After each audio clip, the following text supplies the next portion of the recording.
Oh god, I'm invisible! No, I'm not. Hey everyone. Welcome back to Die Party Nightcity, a Cyberpunk 2020 game. We're in week number 2, and it didn't take our party long to get into the shit. Because they're already in the shit. And we're gonna jump straight into combat after we introduce our players. So up first, we have the illustrious and the well-spoken Arthur, aka AP Gaming Real, playing Dante Fierro? Yes, I got it right.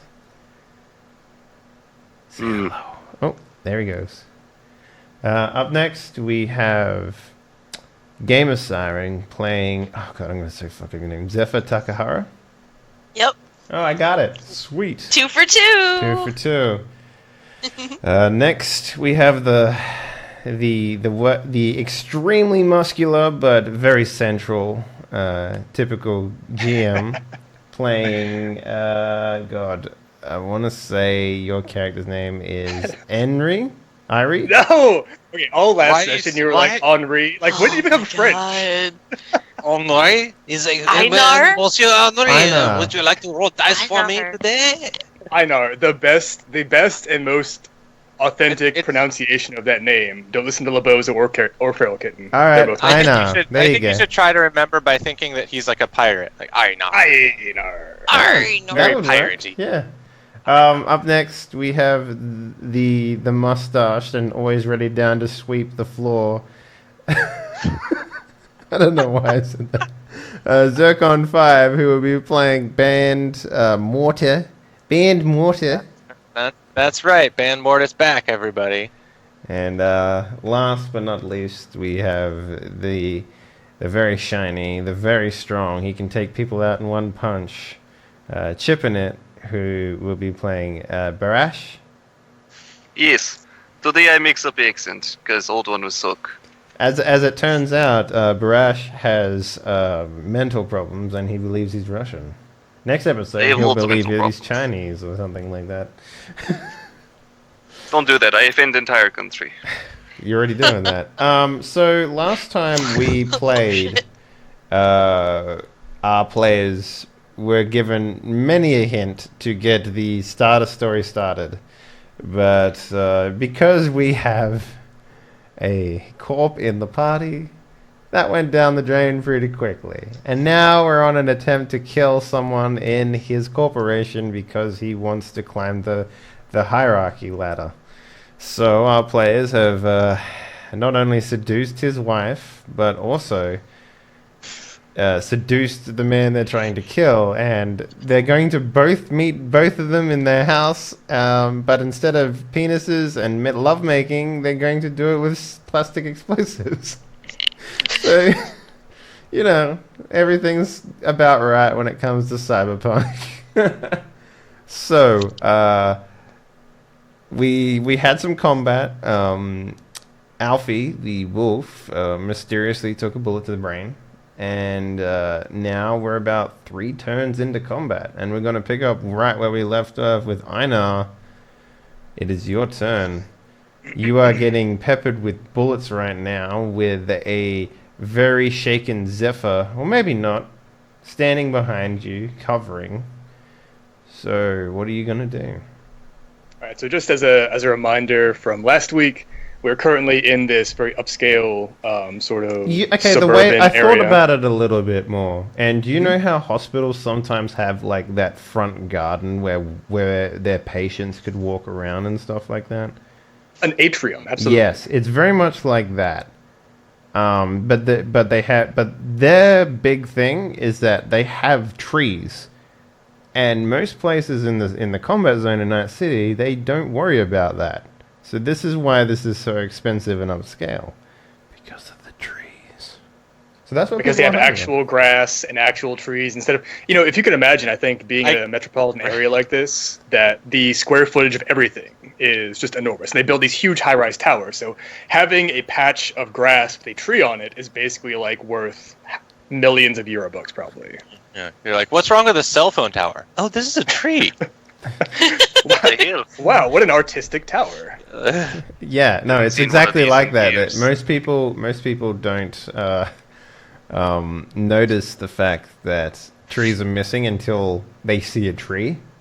You know what I mean? Like, it's one of those things where you're like, I'm sure you guys have been in a city before where, like, you see a tree and you're just like, that's a tree. I noticed that tree because I don't notice any other trees anywhere else. It's like that. So, except also with bullets in it. So. Right. And so we're here in the middle of this very upscale, very expensive area of town. Yeah. We have forced our way in. You're about duplicity, and 100 now- meters. You're about 80 meters away from the goons. So they sort of ran up to close rifle distance to engage you guys, and they're behind Right. They are- trees, which is about, if you remember correctly, 30 stopping power. Right. So they all ran the cover. Our party mostly being less experienced.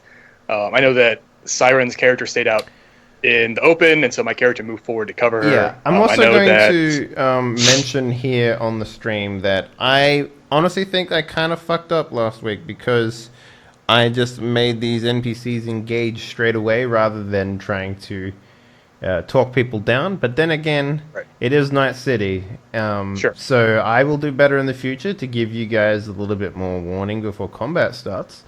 And hopefully give you guys maybe a turn to sort of organize yourselves. But other than that, it's what you'd expect combat to be in this rule type, at least.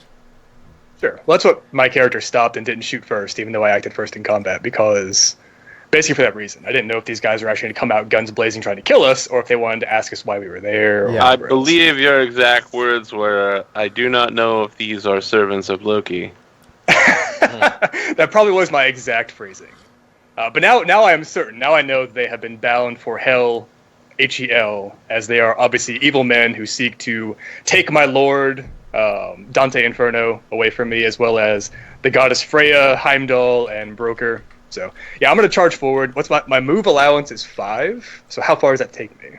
That is 5 meters, good sir. I can move 5 meters? Yes. And they're This 80 is- meters away? No, your character sheet will actually have a representation of what 5 MA actually means. So if we go take a look at your sheet, it'll say run 15 meters. So you can run Okay. 15 meters in a turn. That's what 5 MA stands for.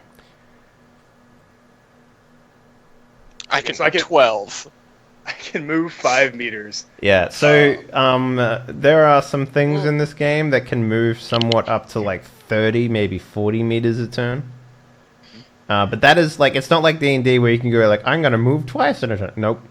That is literally how far your booty can waddle in one single turn. It is about 3 seconds, so like if you can imagine your... Yeah, I do feel like waddling 12 feet is about 3 seconds. No, it's meters, Okay. not feet. Come on, guys. Okay. Come on. Okay. I can drag European him. Night City. Yeah. So let's get down to actual action and combat then. If I was gonna want to throw a flashbang at them, they're 80 meters away, they're behind cover. That's not a problem because it's a grenade. But what is your body? My body is 11. Okay, so grenade is so you can throw it 110 meters. So Sure. you can more than definitely get it behind them. Okay, and my athletics is a 4 if that matters. Okay. I mean, I know they gotta throw it. Yeah, so that'll be a reflex plus athletics plus a 1d10, and you don't have any modifiers. In fact, I'm probably going to give you. What are you wearing? Metal Gear? No, I'm wearing the U.S. assault armor. But that's a Metal Gear, right? Sure. Yeah. Okay. So I'm not going to give you any negatives here because you're pretty safe. Okay. If you were like under fire, which you are, without anything else other than that, you would get a negative to throw because of the fact that you're under fire.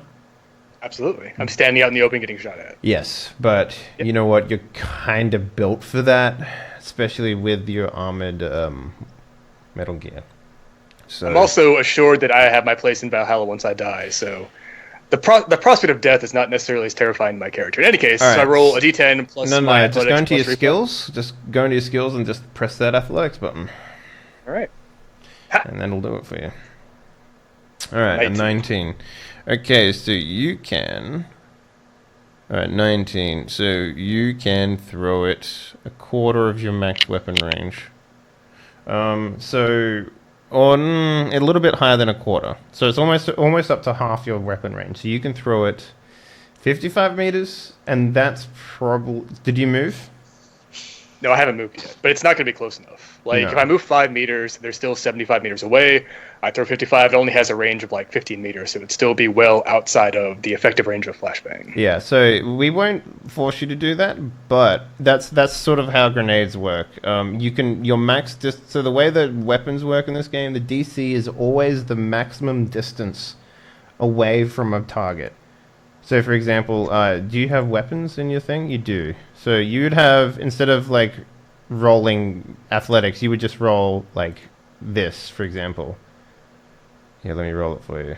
Did that roll? Okay. Damn it. Come on, game, do your shit. Alright, roll me a flashbang grenade. Okay. Oh wait, no, I see what the problem is. Okay, hang on. Modifiers is... Just go into your grenades and add 110 to everything, and then that should allow you to... What? Add what? What's the damage on a flashbang? 0? It's just stun, yeah. It's stun damage. Okay, let's see. Okay, yeah. So, as you can see here, that'll give you the DCs. Mm-hmm. So that's what you should be doing, and that's... What is going on there? Why is that like that? So, what else we need to put in here? Rate of fire. Oh, yeah, 1. Right. So if you could just fill out the rest of your grenade sheets, it'll actually... It's still not doing it. Why not? This is Booty Town. You start throwing grenades, but they just land on the ground and don't explode. Yeah. Totally forgot to pull the pins, my bad.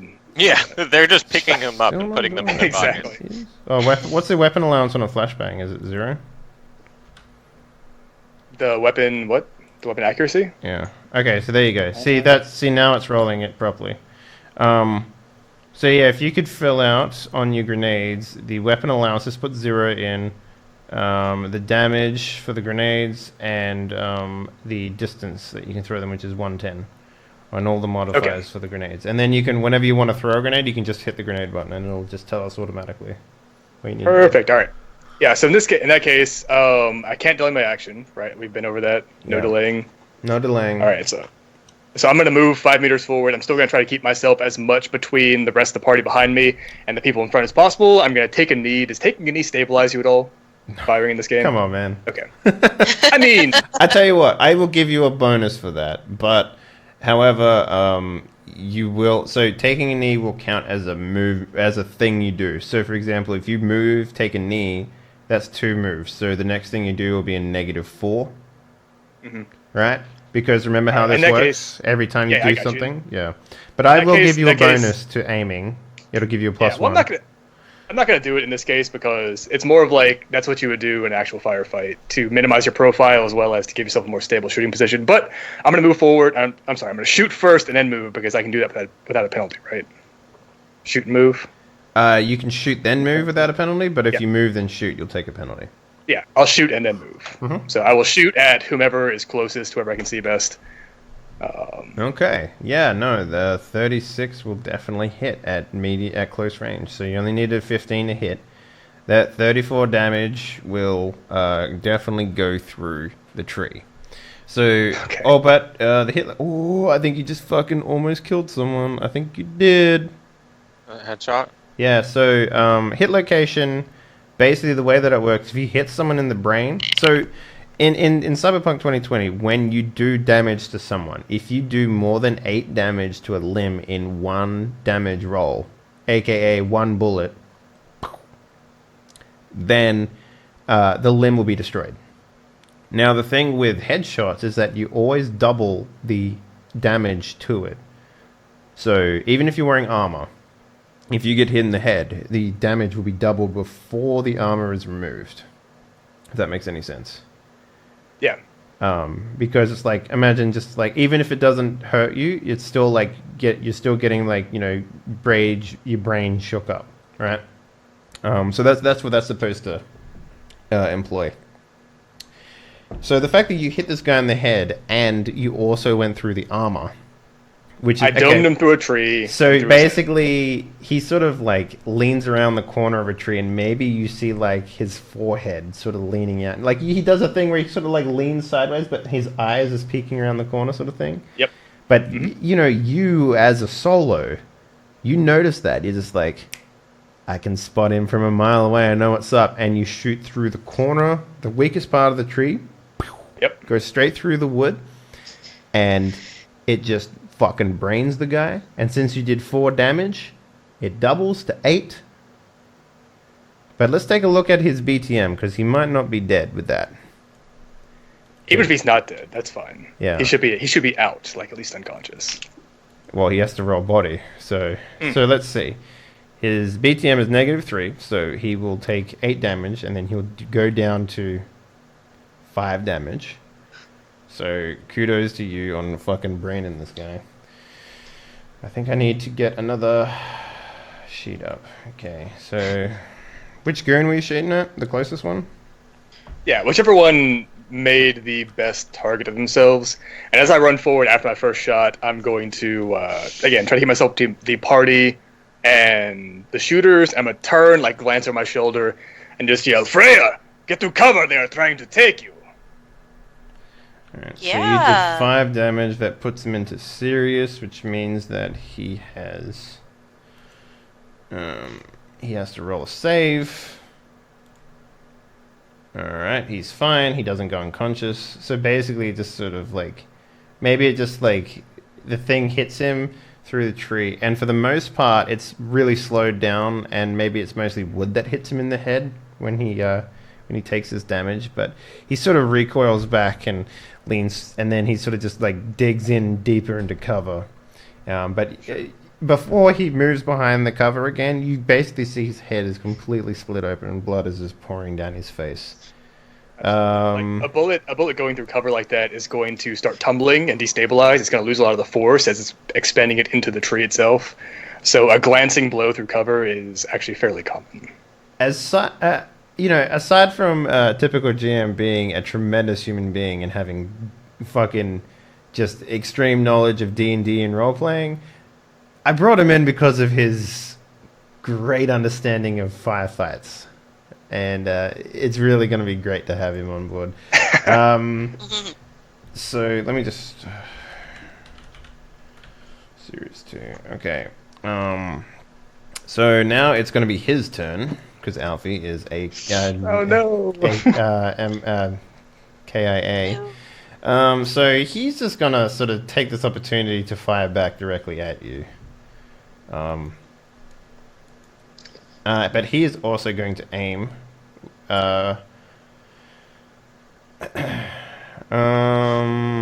Which gives him a +1.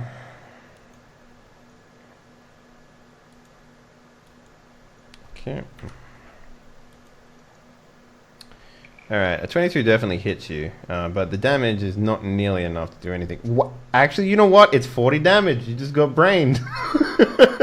Okay, my armor is 40. Yes, it is. And my BTM is -5. Yeah, so basically what happens is, this is the first time that you feel pretty safe in your Metal Gear most of the time, right? Normally you feel pretty good. However, this time around, you can feel actual physical damage happening to your armor. If you can please go into your armor right now and just where it says head, just drop it down 1 point. All right. So now it is 39. Got it. So it actually goes through the armor, but your BTM completely stops it. You also have skin weave, right? Correct. What is the armor of the headpiece? 28? Yep. Okay, so you have to keep that in mind. If it does more than 28 damage anytime your Metal Gear is going to take damage. Okay. So it's not just a blanket thing. So maybe you can put I'll do my best to remember 28/12 or whatever it is for armor. That way we know which piece is which. Yeah. So it's 27/12 now, though. Yeah, 27/12. Yes. Because everyone playing at home, he has skin weave armor, which for the most part is, you know, what do they call those things? Nanobots in his skin. Yeah. So, yeah, burrows through, and it doesn't get past your skin weave, so you're fine, and you don't have to make a save check. You would never fail that anyway, so... But, you know, it definitely shakes your skull a little bit, right? And then he's going to take another shot at you with a -2. Okay. Alright, so, you know, this time around, he hits you in... Where is it? Damage. He hits you in the... left arm. But, you know, it doesn't burrow through. And then he's going to take a final shot at you for a -4. Alright. 19 still hits. He does 19 damage to... 7, your right leg. So it's basically just like peppering shots up and down. And, you know, aside from the first shot, maybe you got hit in the brain and you kind of just sort of like... You get that sort of ringing sound. I don't know what they call it, but maybe you'd know. Tinnitus. Tinnitus, yeah. You get a little bit of tinnitus. And it just sort of... The rest of the bullets sort of just hears small little tings off your armor, maybe, or something like that, and they don't really register to you too much. And now it's Goon 1's turn. This is the one that brained Alfie, so he's just going to aim for the next person along the line. Barash, where are you right now? I am behind cover. Tree, like the rest. But you were next to Alfie, right? I was, and then I moved into tree. Okay. He's going to take a couple of shots at you, but this time he's going to do a 3-round burst. Okay. So 3-round burst. Welcome to Cyberpunk, everybody. Alright, 3-round burst. +3 is already on there. Okay, 20 definitely hits, but let's see how many bullets there are. Does it matter that I'm behind the cover? No. Remember, the DC to hit is always just how far away you are, regardless of how much cover or armor you have. And then you remove the cover from the damage as it comes in. But you're fine. You're behind a tree, which gives you 30 stopping power. So he definitely doesn't... You're on the other side of the tree, and you feel it getting hit with bullets, right? So 3 bullets just riddle up the wall behind you. And you feel it through the tree, because they're pretty big bullets. They're 7.62 millimeters. Does that sound big? Typical? 7.62. Yeah. 7.62 is the same round that like an AK-47 would fire, which is a fairly high diameter bullet, but also it has a lot of powder in the cartridge itself. So very loud. It's not the biggest, but it's got more stopping power than the average round. Like it's bigger than a 6.5 millimeter, which is very common in this setting. It's also bigger than a 5.56, which is very common in this setting. So it's definitely bigger. Yeah, definitely big bullets hit the other side. And now Goon 4, this is the one that was peppering Arthur's character. He's going to not do 3-round burst and instead take a couple of shots at you. But the first shot will come in as an aiming shot, so he gets a +1. Alright, 16 hits. What's your what type of Metal Gear are you wearing, Arthur? 37 stopping power. On a standard? What's the actual armor? Because you have... He's got skin. I have layered armor. I've got Metal Gear over skin weave. Oh, what's the Metal Gear 26 armor? It's 26 for regular. Okay. Yeah. So you're fine. And then he's going to take his second shot, which comes out at a -2. Again, he misses this one. This one goes wide. He's going to take a final shot at -4. Alright. 10 is definitely not enough. So basically, he's sort of like, maybe he's a little scared of a Metal Gear walking towards him, holding what is obviously plastic explosives in his hand. And maybe you got like your machine gun like shouldered or whatever, right?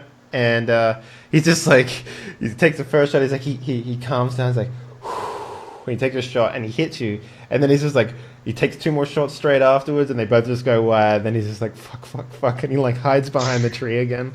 Zephyr, you're up. You're out in the open. Yep. I'm gonna drop to the ground Okay. and look around for any nearby. Well, first I'm gonna look over at Einar and see what his condition is. Well, So- he's in a Metal Gear. You can't really tell. I mean, yeah, standing, presenting weapon towards enemy, bellowing chants to Valhalla and to Odin to look upon his So- valor. So that's fine. Give me a human perception check, actually, Okay. which is different from awareness/notice. Right. That. It's a skill somewhere in there.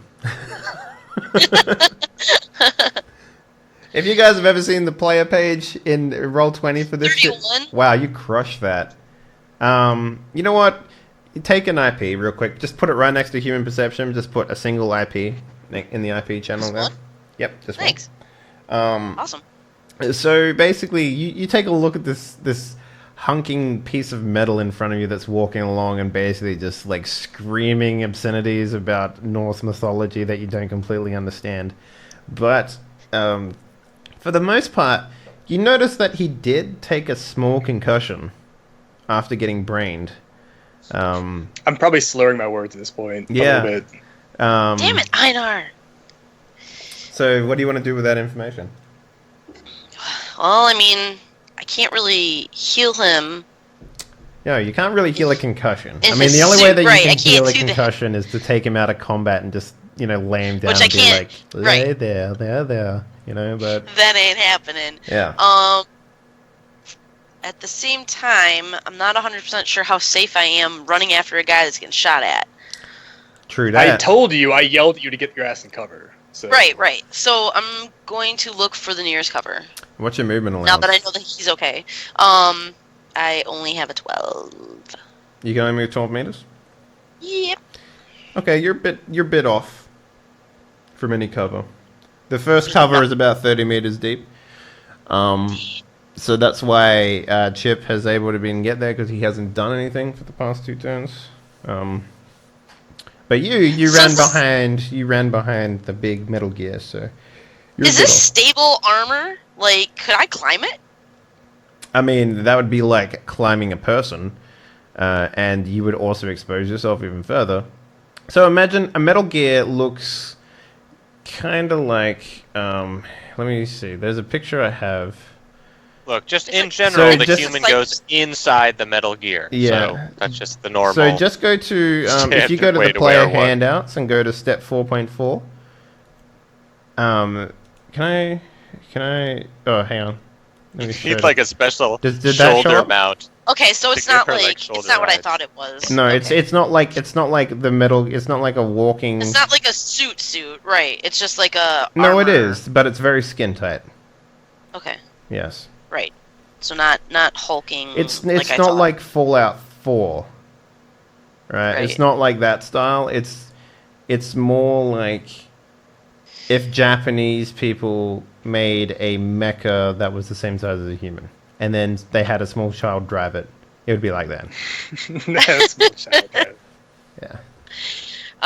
Well, I guess I'm just gonna move up behind him and try to make myself really small then. Okay. Yeah, you can do that. You can get in and crouch. That'll reduce your silhouette, sure. So you're good. Okay. Is that all you want to do? I mean, you only have a handgun, right? So. Right. Yeah, so you're way off from being able to shoot. This is a problem with bringing a handgun to a rifle fight.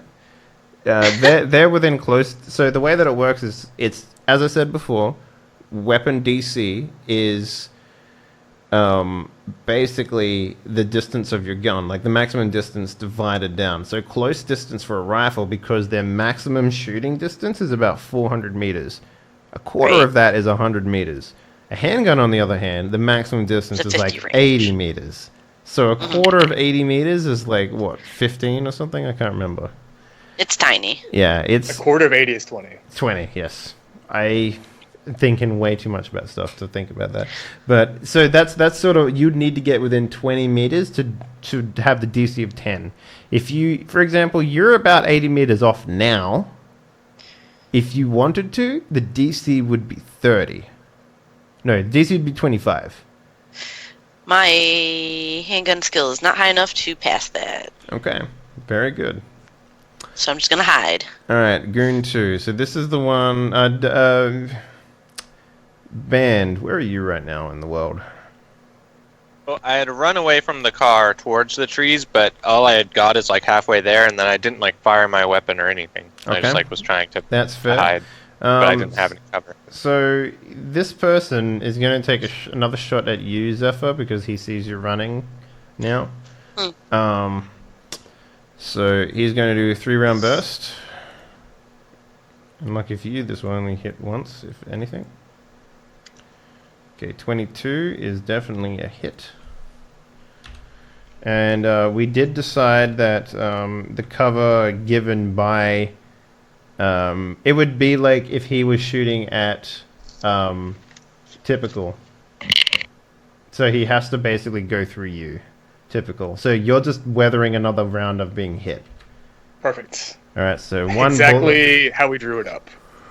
One bullet. So that's 6. Whereas 6 on the scale. 6 is the left arm. 22. What was your thing? It was 28, right? Yes, it's 28. Okay, you're good. So bullet, basically 3 bullets. Like as you're sprinting, you realize how much danger you're in, Zephyr, as you're sprinting towards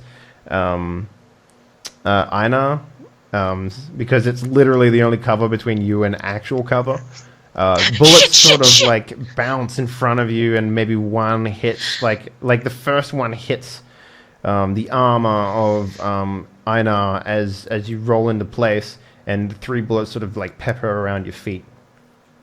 Oh my god, Einar, I'm gonna owe you some really good fucking drugs when we get back. Of course, Lady Freya, but first you must overcome these fools in combat. All right. Well, with your strength, I might be able to. Everyone's favorite Dante is up next. Describe to me. I'm sorry. Yeah. If you could please describe to me the general opposition that we are still facing. All of them are currently behind trees, correct? Yes. There is one that is wounded profusely. That is the one that's sort of like in the middle, essentially. And then there's one that's closer to you behind a tree, and there's 2 that are sort of hiding behind the same tree in the middle, and then there's one on the right. So you're on the left, and Barash is on the right, and that's the sort of layout of the. I only care where they are. Okay. I am standing still and shooting, making no attempt to move in any direction. All right. Would you like to take an And I will aim? be shooting at the one on the far left-hand side who is not injured. Far left-hand side. Okay, so that's the one closest to you then? Yes. Okay. I don't want to shoot at the one who is currently injured. I will not kill Steel from my employee. I wish for his kill count to remain completely intact. All right, so do you want to aim or anything like that?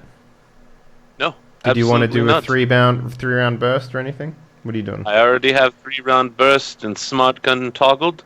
I am using armor-piercing ammunition, which will have the SP power. So are you spending a round to swap your magazine out, or did you have that? He did that last. I did that last round. Okay, cool. Right, fair enough.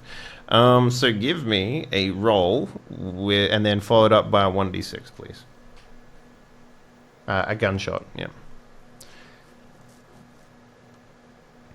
All right, give me 1d6. Okay, so 1 bullet hits. We'll just use that roll that's there. So with armor piercing, the way that works is half SP of limb or armor or whatever, and remove remaining SP from damage roll. Halve remaining damage and remove BTM value. Okay, so basically you're looking at 15 to get through the tree. These guys don't really have any solid armor, so that's all they have is just the tree. So you hit easily. The damage that you have is divided by 2, which is 14. That is very solid math that you have done. Thank you. Let me just read it again to make sure I'm going. Half SP of limit, so 15. Remove remaining SP from damage roll. Okay, so you take so 15 away from 28. God. Fuck. So that'd be 13. 20. No, that'd be how much you got left? So, hang on. Too much math. So you got 13 left, and then you half that by 2. Alright, so 6.5. Their BTM is 3, so this guy takes 3 damage to the right leg. So basically, same deal as before. You do a 3-round burst. Maybe his right leg is sort of like, maybe he's like leaning his back against the tree, right? Or no, maybe he's like turned around to aim at you because the right leg will. Yeah, so he's turning around, aiming at you, leaning around the corner. 3-round burst. 2 bullets hit the tree, and then the third one sort of like lands in like the weak spot of the tree, goes through and nails him in the leg. This guy has to make a save. So let's see. He takes, what goon is this? You're aiming at goon. I want to say that was goon 1. Could you remember which one that was? We'll say it's goon 1. I'm shooting at the one that is on the left-hand side. Yeah. So goon 1, then his wounding is light. That's fine. He doesn't get any negatives, so let's roll a save. Oh! He takes a bullet to the leg and passes the fuck out. He doesn't pass out. He he drops his gun, grabs his leg, and just starts wailing, like screaming as loud as he fucking can. I'm just gonna write here. So everyone else in the party, you basically hear some guy just wailing out in pain and screaming. He's basically just like, imagine a guy who literally just got shot for the first time in his life, and the pain is indescribable to him. He got shot in the thigh, and he's just like, just fucking, ah! And he's just like sitting there, his gun's on the ground, he's rolling around like he's on fire, and there's just, anyone who can see him, there's like just blood just like on all over the ground, and he's just grabbing it, and he's trying to like hold it in, and he's just like, fuck. All right. So that was a 3-round burst. You can still move and stuff if you wanted to. You just can't shoot anymore. Why am I not able to shoot anymore? My understanding was I could shoot as many times as I had. Yes, only if you do normal bullet shots, but you did a 3-round burst. Very well. So that's on. I will just stand still. I'm going to shout to the rest of... I will refer to it as a party simply for terms. However, they are my employees, and I wish to address these employees over my 1MC channel. Mr. Einar, continue fire on your particular target. The rest of you, spread out and surround them. Stop hiding behind things. Make sure that they are, like, very upset with you. Keep shooting at them. Do things. Do things right now. Look at that guy. He's bleeding out right there. That guy. All right, everyone give me a awareness/notice roll, please. This is so not my job. This is terrible. Job is whatever I tell you it is. An awareness notice check. All right, Barash, you don't hear the orders because of the gunfire. We're waiting on 2 more. Oh yeah, Holy Ben, shit. you hear it. You hear it so good. Put a one IP next to your awareness/notice, please. Where the fuck is the skill at? It is under intelligence. Beautiful, thank you. You're a wonderful man. I'm glad I heard it, because that means I get to actually have my roleplay All right, matter. Zephyr, you don't hear it either. So I don't hear Dante? Nope. There's too much gunfire going around you. Maybe bullets are like bouncing off the metal gear in front of you, and you know that's basically what's happening. You don't have any like It's so fitting. awareness. You don't have any like enhanced senses or anything like what typical would have, or not typical, and Einar would have with his like helmet on and stuff. So that's basically what's happening right now. Barash, you're up. Okay. Which is one closest that I'm best able to shoot at? That'd be the one on the right. Okay. You're over the right side, so. Which Okay, is so- Goon 4? Okay. I take Goon 4. Okay. Rolling a dig. What are you using? 3-round burst. Okay. Smart gun. So roll me a 1d6.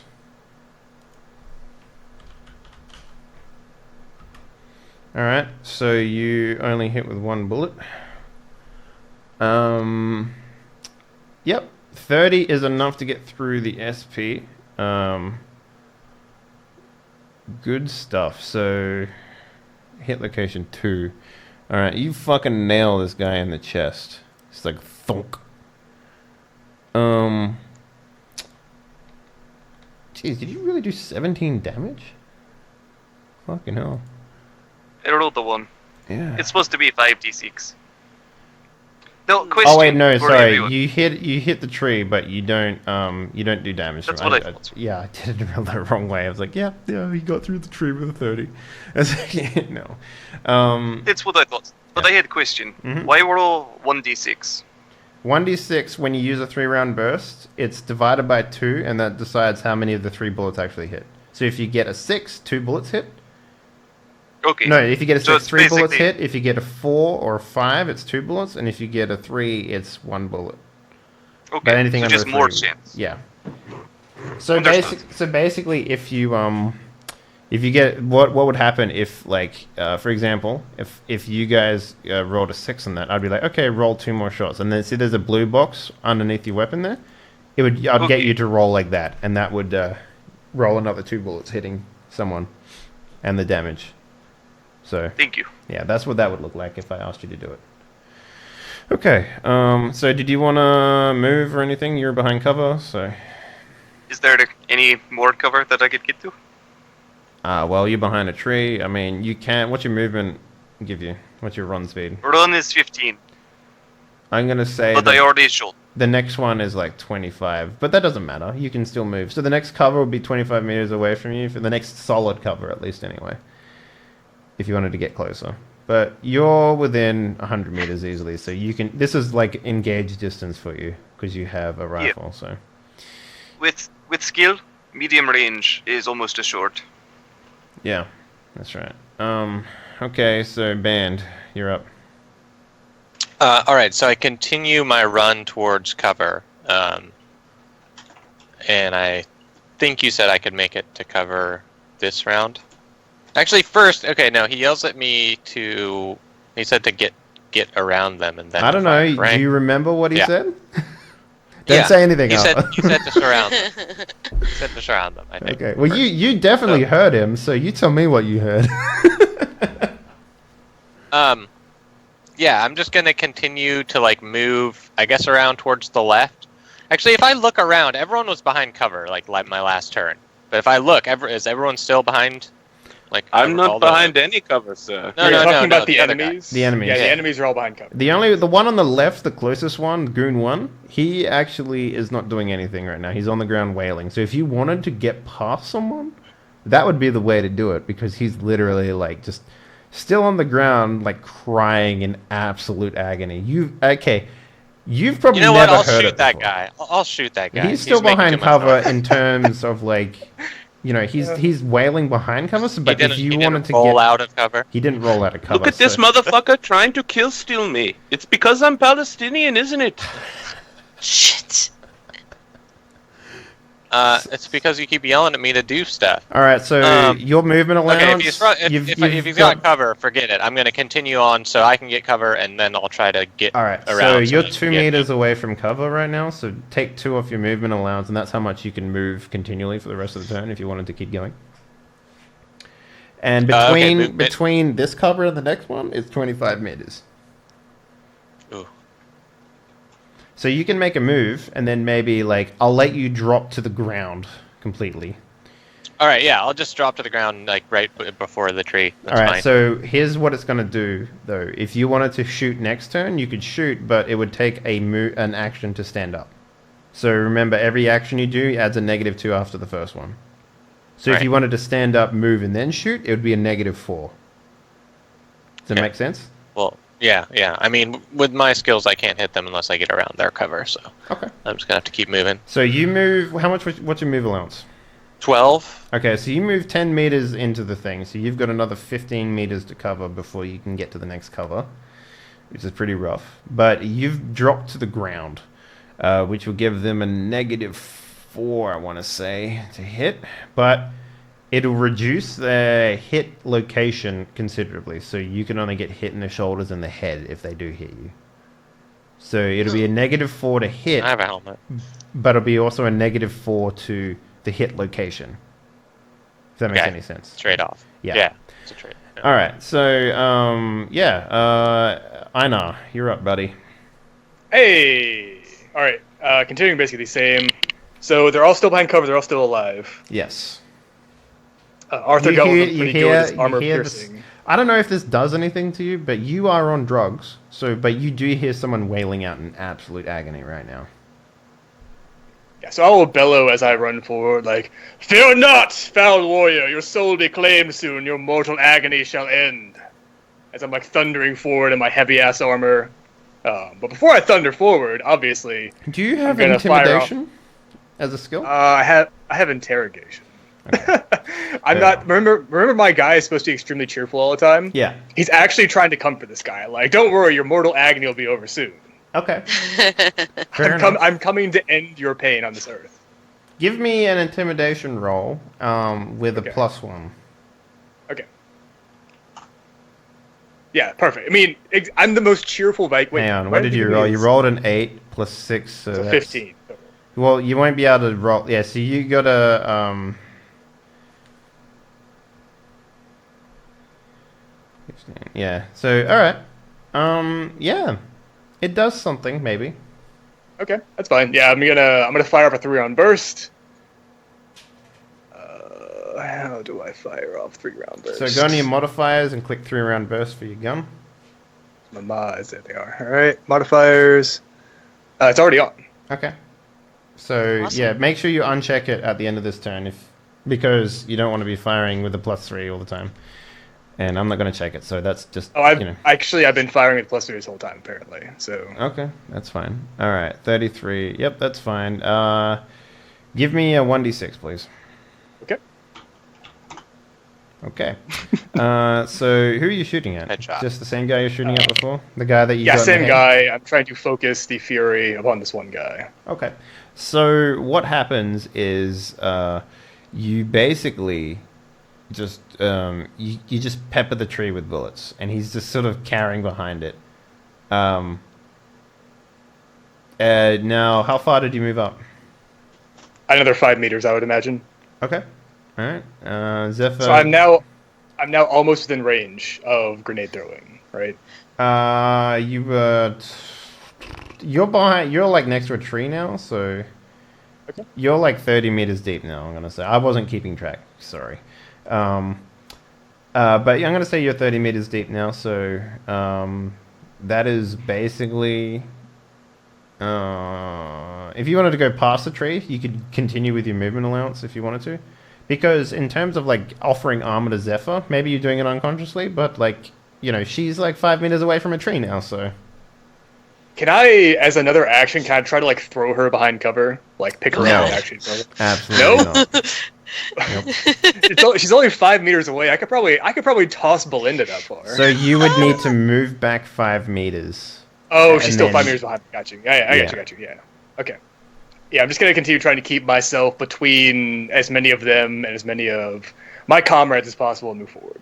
Okay. So, yeah, I mean, she's 5 meters away from a tree, so you can move up to your complete movement allowance if you wanted to. Oh yeah, I'm moving straight towards them. As close Okay, as what's your possible. total movement allowance? 5? No, it's not. It's if you go to your run. 12. My run? Yeah, what's your run? 15. Okay, so you can move 15 meters a turn. Oh, that's what I'm doing. Yeah. Okay, so you're Yeah. moving 15. So you move 10 meters deep. So you are 25 meters away. You're 15 meters away from the next tree cover, which puts you 45 meters into combat. So you're like 45 meters, you're 55 meters away from them, basically. If you wanted to throw. Just make sure you put that somewhere so I can, like... Yeah, I got it. 55 meters. 55 meters, And that's me done. Yeah. Alright. Okay. Goon 3 is the one in the middle who you fucking brained. He's gonna turn around and he's going to pop off a 3-bound burst. But I'm also going to apply a negative to it for some unknown reason. Unknown. So he gets... Okay, so the way that it works in terms of... so he's at 5. Arthur, can you remind me real quickly, is Sirius a negative to reflex, or is it only a negative to body? I have no idea. Okay, let me take a look here. I might have had it written down. I'm currently reading Trauma Team for when we butcher these fools. Are you gonna body shop them? Is that what's happening? Yeah. Okay. Serious We'll Ruin back. is negative 2 reflex. Alright, yep, I thought so. Alright. Okay.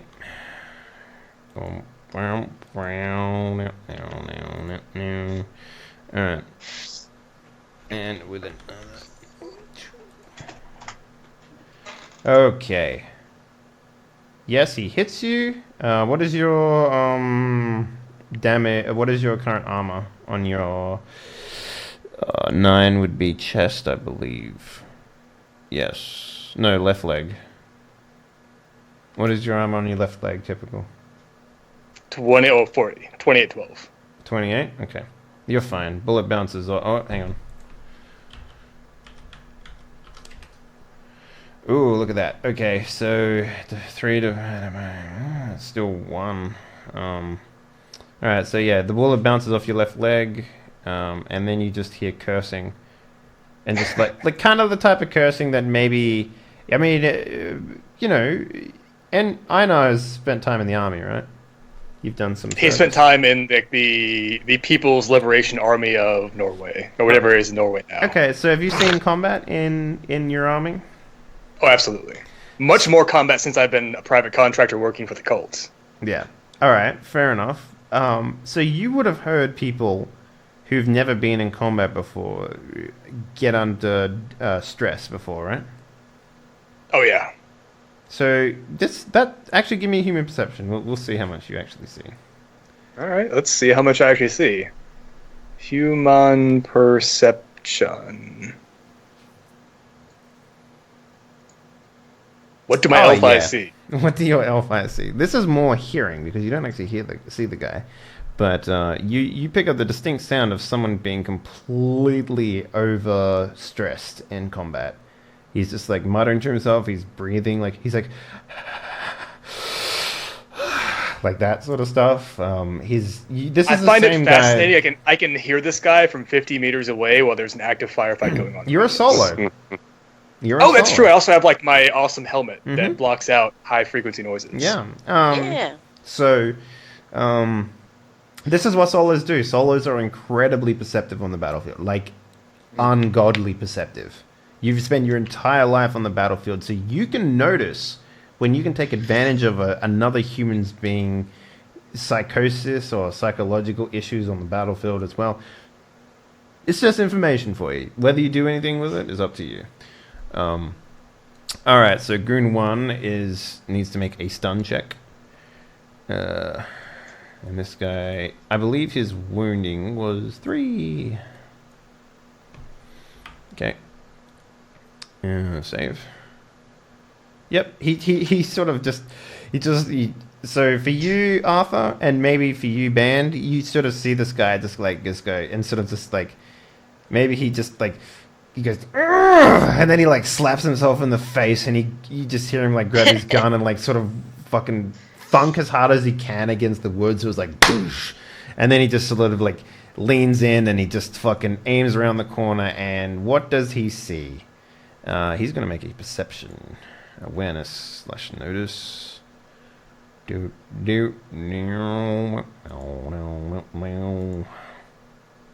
Okay. Yeah, he sees you, Band. He's gonna take a shot at you. he's going to use a 3-round burst. That is with a -4, so he's 15. He hits you. Hit location is 2, so there's no need to put a negative on that. Alright. Yeah, so 2 location is, I believe, the shoulder. The chest, I believe, in your case, or the shoulders. 16 is what I have there. My Six- defense. Oh my god. 16? Okay. Mm. Alright. What is your armor? 16? Yeah. Okay. Okay, so lucky for you, only 1 bullet hits. Alright, so 16. So 3 bullets, sort of like maybe the first 2 like hit the ground in front of you, and the third one just like thunk, just lands right into your shoulder. So in case, let's see, so 16. So he can't shoot again because he did a 3-round burst. That's right. And it's just you're gambling on whether you'll get higher than a 4 on your roll. So 3-round burst is it gives you a +3 to hit, which is like, unless you were aiming, there's no way you can get that high of an advantage. What is your BTM? Body type. BTM. Yes. 0. What is your body? What is your body? Someone's about to lose an arm. Yeah, 6. 6. Your body is 6? Alright, so that's -2. So right in the BTM modifier, there's like a box for it. -2. Just put -2. Alright, so you take 10 damage to the shoulder. How do I mark that on my sheet? So you see the I don't wounding see there? like an actual area. So do you see the wound, Yeah, the I don't damage? see it. So put 8. Yeah. So put 10. So see how it's got circles? So you would be in critical right now. So you want critical 2. Oh my god. Shit. Wait, this is across the top? Yeah. Light, Mhm. serious, critical? Yeah. So you're not So in critical, mortal yeah. right now. So. Now what arm did you say was And the cyber arm? Which one? There's like the 2 above serious. Do I want that one on the left one or the right No, one? you want critical. So go critical and then put a thing in there. Oh, put the X in critical. Wait, does that? Oh yeah, cool. That's awesome. So there's a serious thing that also changes it if I switch it. It seems like I have to go to the second one to make things drop. Yes. No. So I have to go to the- No. Leave serious in the first box. I Okay. don't remember what that other box is for. I'm gonna have to look that up. But just go critical too, right? And do I have to, if I click critical and as then well, click the it drops critical, my, yeah. It drops yeah, your, yeah. my saves and stuff. Uh-huh. Okay. So the next thing you need to do is roll. So here's what we're gonna do. Which arm is your cyber arm? It'd probably be my left arm, so I could plug things in with my right arm. My here's what we'll shooting arm. do. Roll me a 1d10. If it's above 5, it hit your left arm. If it's below 5, it hit your right arm. Okay, you're good. What is the stopping power of your cybernetic arm? Oof, I have no idea. Let's see here.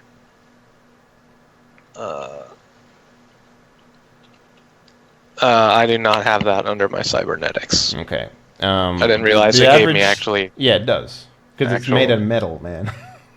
defense. Yeah. Well, I thought it would just break. No. So if you could, God, I guess I'll Rule find set this. open. I'll find this out. If Okay. you want to pull up the Rule book, set.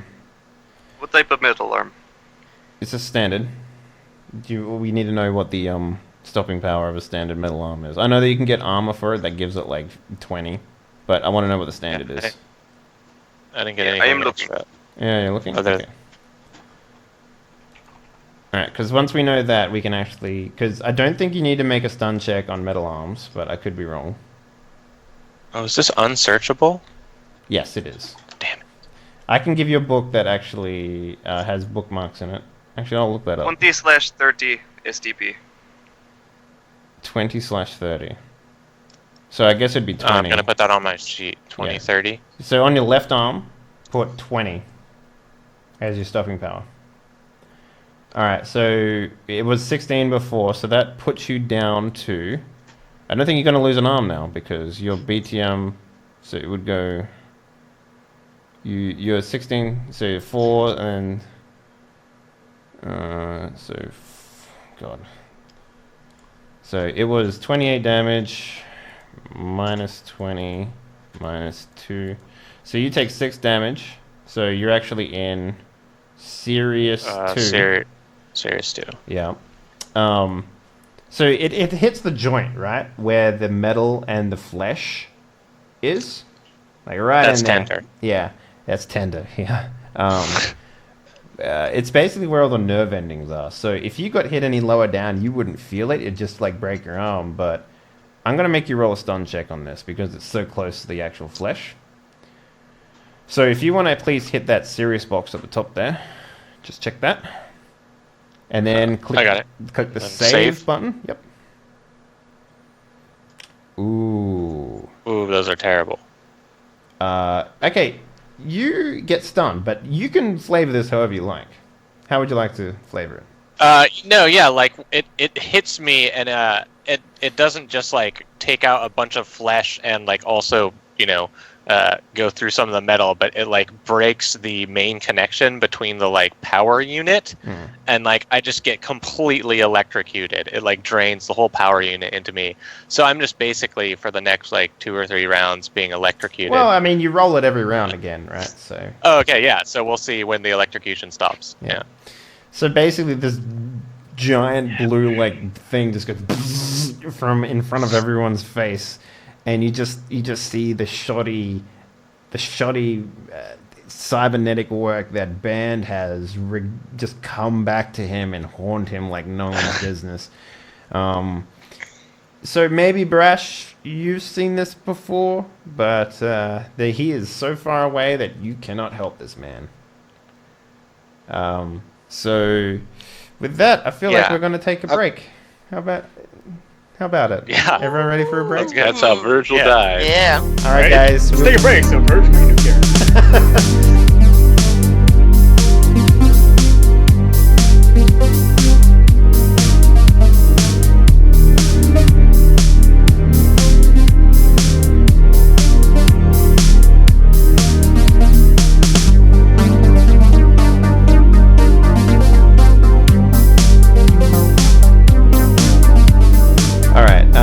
Now it is Groon 4's turn, who has not been damaged, and I want to say that this guy is the one that's on the right.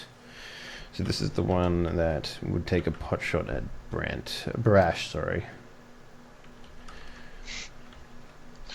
Sure, Barash takes offense at that, Dave. Why don't you get your shit straight? Sorry. I am not Pussy Hacker who gets shot in the arm and goes down whimpering. Oh, I'm being shocked. Oh, whoa, whoa, whoa. Here, Grr. Always complaining when he gets electrocuted. Yeah. Always complaining. He's going to take a shot. I'm hoping I look incapacitated to them as well. For the most part, people don't attack. Like, these guys aren't trained militant people, right?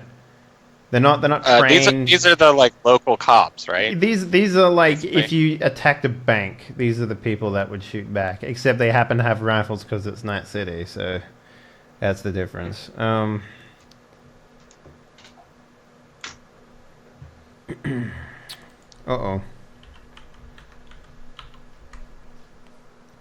Okay. So basically, maybe you peek around a corner real quick, Barash, to like take a look at what's going on, and a bullet like literally whizzes in front of you and bounces off the tree in front of your face. And you sort of recoil back from that, and you just like... Well, you tell me, what happens when that bullet does that? Like, what are you doing? You're peeking around the corner, bullet like literally bounces in front of your eyes sort of thing and bounces away. Well, so it goes like through the tree? No, it doesn't. You did not get killed, but you almost got killed. Bullet flash before my eyes. All of a sudden, I'm brought back to Nova Scotia, where I'm sitting there with my playwright family. I don't remember this. It's the oddest thing. And I see them. And then I see my full life. up until this moment. And then I remember my dog died, and I become sad and really, really angry. Okay. Zephyr, you're up. You're exposed. You got 5 meters to get behind SP30 tree cover. Yep. What would you like to do? I scramble to the tree. Okay. You scramble the tree. How you can still move? You can still move behind Einar if you wanted to. That's been pretty good for you so far. So if you wanted to continue to get closer, you can. Maybe you can persuade him to move towards Bant as well. Yeah, speaking of which, would she have seen him go down? Oh no, everyone sees Ban go down. It's literally like it's almost nighttime, right? Electricity surging through the ground with Ban screaming. Got it. And he's still screaming right now, so it's still happening. Perfect. You tell me. It's the same volume as everything else in your headset, I imagine, but it's still there. You would almost have a readout, I imagine. Right? Of just like the welfare of your teammates. Maybe you don't pay attention to it because you're high as fuck. Fuck. I think I haven't been adding that reflex bonus in. Oh well. If you added it to your reflex score, it would just roll. Yeah, I didn't yet though. Just add the plus whatever it is good. under the 10. I just gotta remember to take it off at the end. Yeah. So Okay, so yeah, what do you want to do? yeah, so I scramble the tree. I look at He's Einar. about 10 meters I look over away where, from you, so if you can make a dash of 15, you'll be fine. But if not, my dash is 12. My run's 12. so you'll be a little bit behind. You'll be about 3 meters behind him, and that'll count to a silhouette cover, but you won't be behind cover. So it'll be harder to hit you. There'll be like a -4 on the hit, but if it does hit you, you will have no stopping power. Worth pointing out. If you want to go the way of the band, or sorry, the way of the dodo. With the dodo. Do you get that one, Virgil? You like that one? Yeah. Because you're New Zealander, yeah? The dodo. Yeah.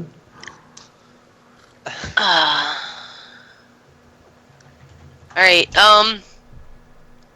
yeah, I'm gonna take the chance and run up behind Einar. Okay. I'm gonna yell at him like, listen, we need to get to band. I need to make sure that he's okay. And if he's not okay, I need to make sure he gets okay. Can we head that way? Okay, can you talk when it's not your turn in this game? Yeah, it's fine. Okay. I'm not going to be, no, you can't, fuck you. I don't know. No, I don't do know it. what's fucking possible in this game. Yeah, so I'm like, Lord Heimdall, and I like swivel my head and be like, but he is a Valar. He should be able to survive a simple wound. The You look over it. You look over at him. He's just sitting there, just going. Looks and like maybe I'm foaming. wrestling. It looks like I'm wrestling with Zeus or something over there. Oh, exactly. He has received the blessing of Thor. He wields the lightning bolt. Yeah. No one can He touch needs- him. He does need some assistance, though. Much like you do on your bad days. All right, that's enough for 3 seconds. Yeah, for sure. Okay, so Goon 2. Did you want to do anything else, Zeph? No, I'm just gonna Okay. hide. Did you want to take a knee or something? Like, because you're exposed 100%. I want to get small. All yeah. right, so do you want to lay down completely? Same thing applies. You're already at a -4 because you're behind someone, but you can have another -4 for getting on the ground completely. However, it'll reduce your aiming, the thing they can hit you with as well. So same thing that would happen to... Yeah.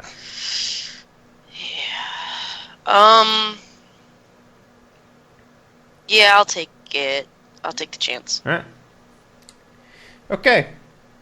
So you have a -8 to whoever shoots you. Goon 2 is in the middle, and he does just that because he sees you move. He's going to do a 3-round burst at a -4. -8, sorry. So I think you'd be pretty safe. Yep. He misses. Yeah. Lucky you, because that would have probably killed you. Ugh. So I have armor. actually, you know what? It's not over yet. Oh, you gotta roll your. There you go. Rolling You're one. good. So 3 bullets bounce around you, and you know, it's all just like, you know, maybe the moment you run out there, he just like takes a shot at you. You just fucking duck, put your head over your head, sort of thing, and you just fucking drop to the ground, and maybe you curl up in a ball or something. The bullets just fucking just whiz around you. Dante, you're up, buddy. Why does it keep adding? What the fuck? I don't understand. No. Oh, you know what it is? What is it? When you set my initiative, you must have you made it a custom label, and then you put in round calculation, and that means every time my turn comes around, it adds the number that you put into itself. Okay. I didn't. So my first one was okay. 11, then it became 22. Why does it only 33. do it for you though? Because you must have done it like that. Okay, whatever. Not a big deal. Yeah. So I'm gonna start shouting at these guards and be like, "We are Midnight Animal. If you surrender immediately, you will not be harmed any further. Place your weapons on the ground." You got Station intimidation? dogs and cats outside of their homes. You got intimidation? I don't know that I'm trying to intimidate them. I'm trying to appeal to their sense of not being morons. I also have a 0 in intimidate. What do you have skill-wise then? Persuasion and fast talk. So fast talk is kind of like trying to sell someone something that they don't know they need, like a snake oil salesman. So that's Like, really good for, like, you know, if you're trying Their to like. life. But you're not doing a fast talk. You're basically, if you want to do fast talk, it would be something along the lines of, all right, everyone, here's what you need to do. You need to put your guns on the ground, and we're going to come over there, and we're going to fucking kill you. If you don't do that, we're going to take your guns now, and we're going to fucking... Basically, you confuse them. I mean, with I'm how not going to fast make a you're roll talking, on like, this. yeah. If they don't want to put their guns down and not die. This is they don't have Cyberpunk. to. You need to make a roll just at gonna everything. walk No, up I'm and not put going to our roll guns on that in their shit. hands. I'll tell you what I'm going to roll on. If they don't do it immediately, I'm going to roll on round shoot. burst.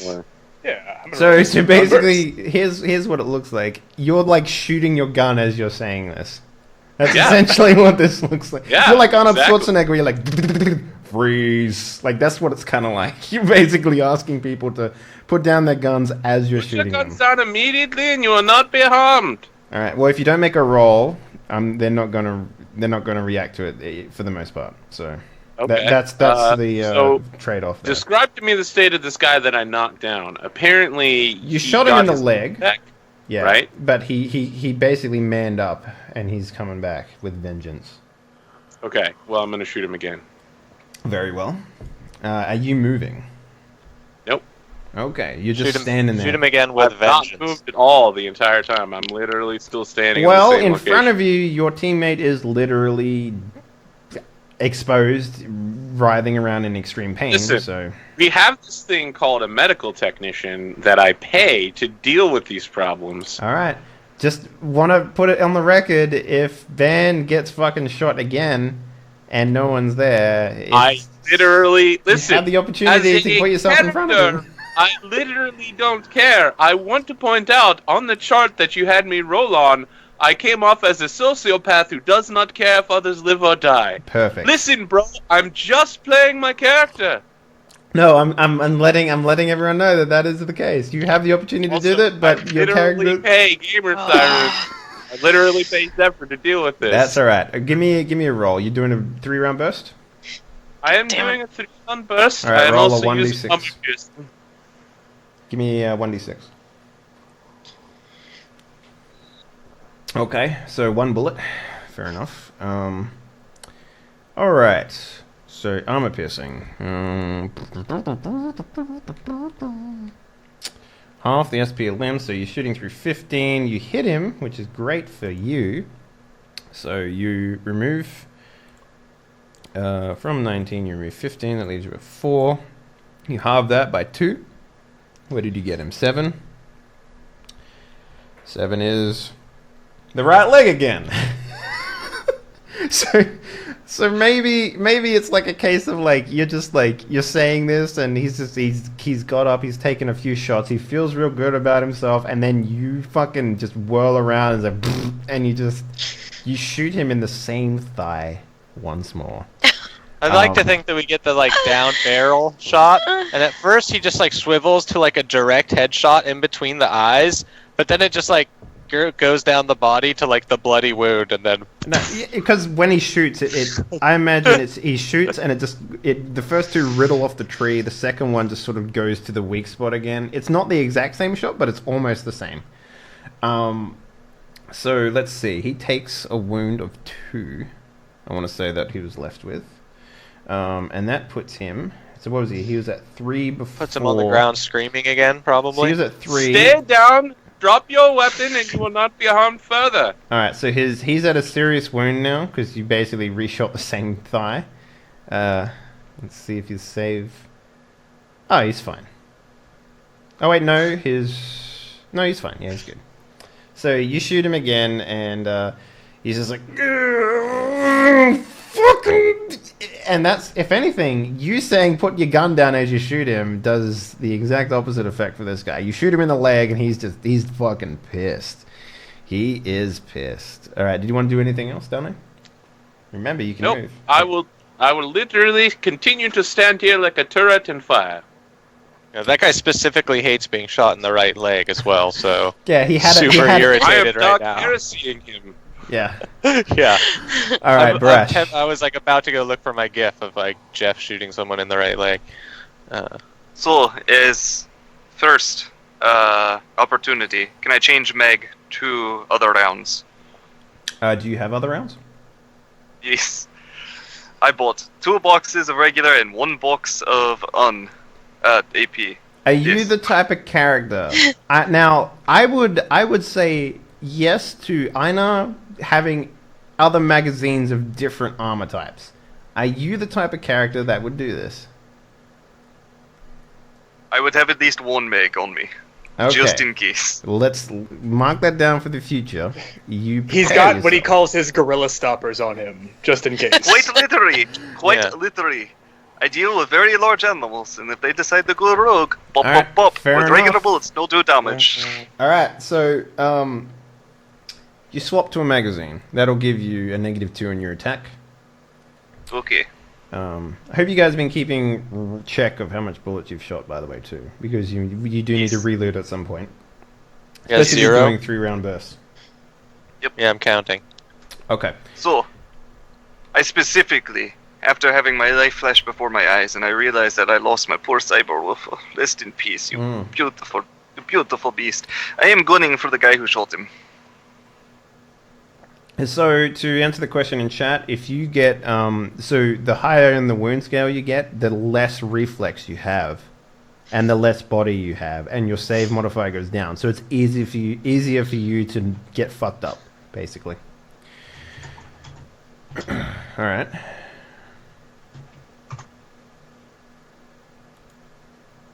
Okay. Yep. Did you attack? Ooh, this is 3-round burst?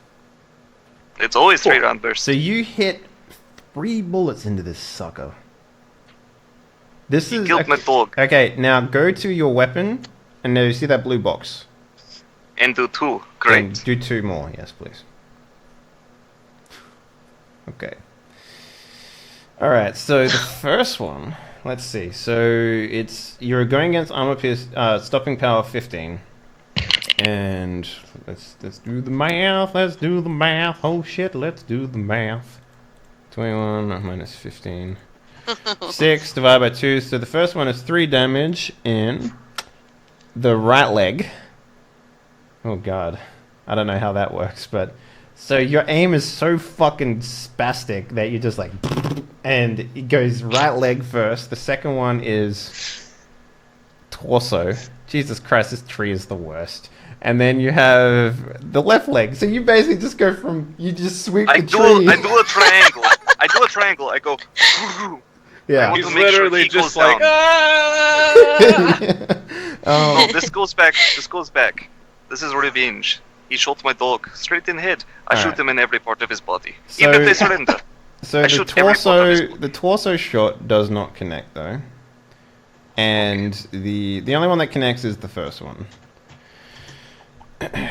So because the way that works is the damage was lower than the stopping power of the tree, which was halved to 15. So these bullets still don't go through the tree, which makes perfect sense in the lore. But you had the opportunity to do damage 3 times, but you just didn't roll high enough on the damage.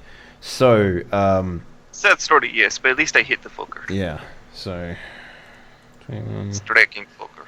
15, I made 2. Alright, so you do 3 damage into his leg. Right. His BTM is 3, so wait, is it 3? Yes, it's 3. So he gets hit in the leg. He still needs to make a stun check.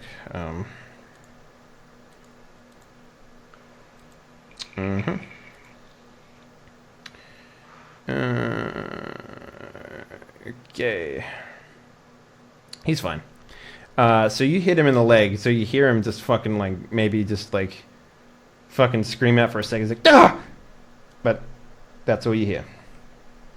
Okay. Did you want to do anything else? I cannot fire again with 3-round burst, correct? No. That is all I can do? Okay. Okay. Who's next? Me? I Bam. have to roll another save, right? Yes, please roll me a save. So hang on, what is your wounding right now? You're at critic, serious 2? Serious 2. Alright, so I've worked out what the second box does. If you click the second circle on serious, it'll give you a -2 that you need to your reflex, and then click the box at the top there too. Okay, both of the bad things. And then roll me a save. Oh, Oh, you are still unconscious, sir. So how does it look now? it's worse just because with like the thrashing, there's now like lubricant and blood mixing together. You can smell them like cooking Oof. from the heat that's building up from the electrical discharge into the metal of the arm. Yeah. On the It's next one, pretty you bad. wee yourself. Wow. Okay, so this- Luckily, I always pee just before battle, so Good man. Good man. So, ladies and gentlemen, we are looking here at a severe case of, oh man, I guess I should have had a higher body score. oh no, that was literally one of the best scores I rolled was put into my body. That's true. I You did did roll pretty poorly. All right, so Einar, your turn, buddy. Alright, so I'm going to move 15 feet forward again. Forward. Forward, towards them. Not Okay. towards Bond, not towards Bend, towards them. Mhm. I am now 35 feet away. Mm-hmm. And I am for sure... Can I throw more than one grenade in a round? Is that possible? Yeah, absolutely. And how close are they together? I know they're all behind cover. So they're How behind close are a these tree. trees? So if you wanted to, They're all behind one tree? There's 2 people behind a middle tree. Okay. And then the other 2 are on 2 separate trees on the left and right. Alright. In that case, I'm going to flashbang the 2 that are together behind the tree. I'm going to attempt to, in any case.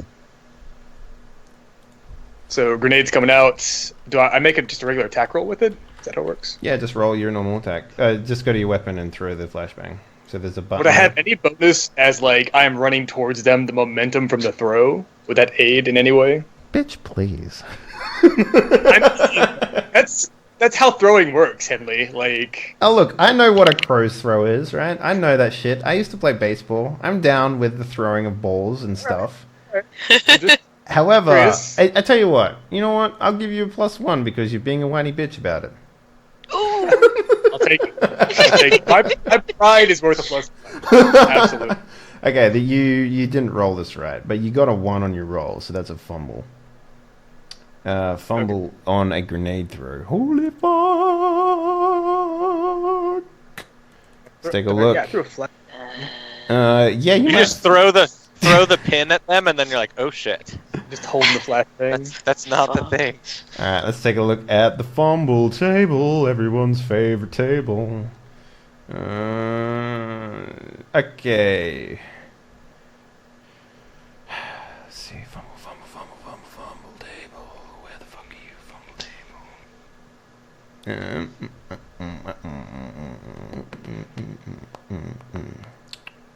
Okay, what are you using? This is athletics? Alright. Athletics. You make an idiot of yourself.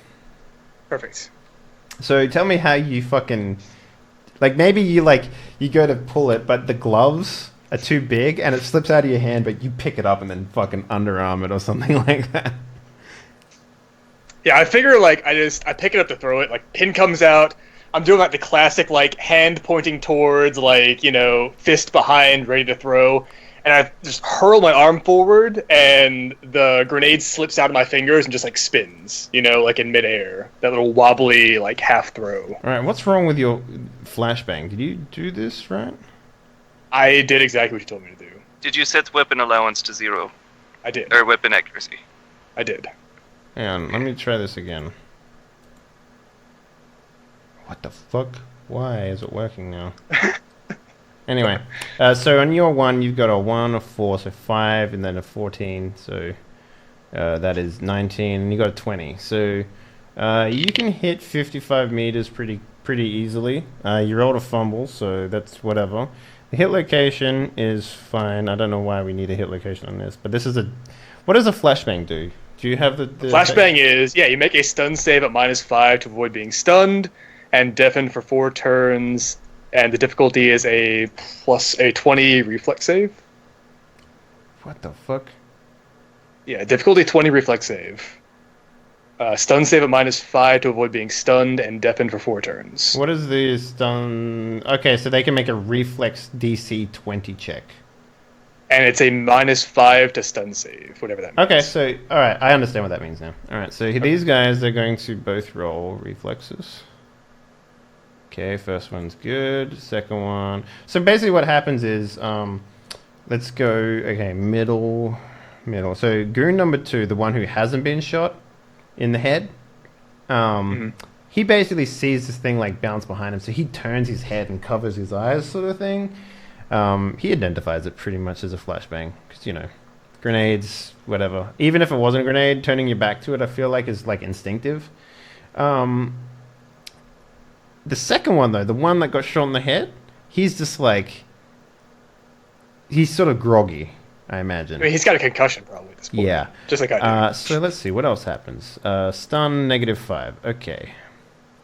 What is his wound? His goon 3 is 5, serious 2. Okay. Save at -5. Alright, yeah, so that would be... God, so the save would be 2, and he rolls well and truly above it. Yeah, no, this guy is stunned. So basically, he just goes, he's like, fuck. I don't know what people do when they're flashbang, but I imagine it's just like, wee sort of thing in his mind, and he's just sort of like blinking.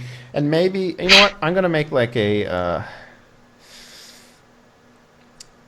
Let's see. What would this be? A cool? Yeah, let's roll a cool. This is going to be a cool check of 15. Ooh, okay. So basically, he just like maybe when this goes, if he sort of like he stands up and he puts his hand on the tree and he sort of just like fumbles out into open space, like he's outside of the tree now.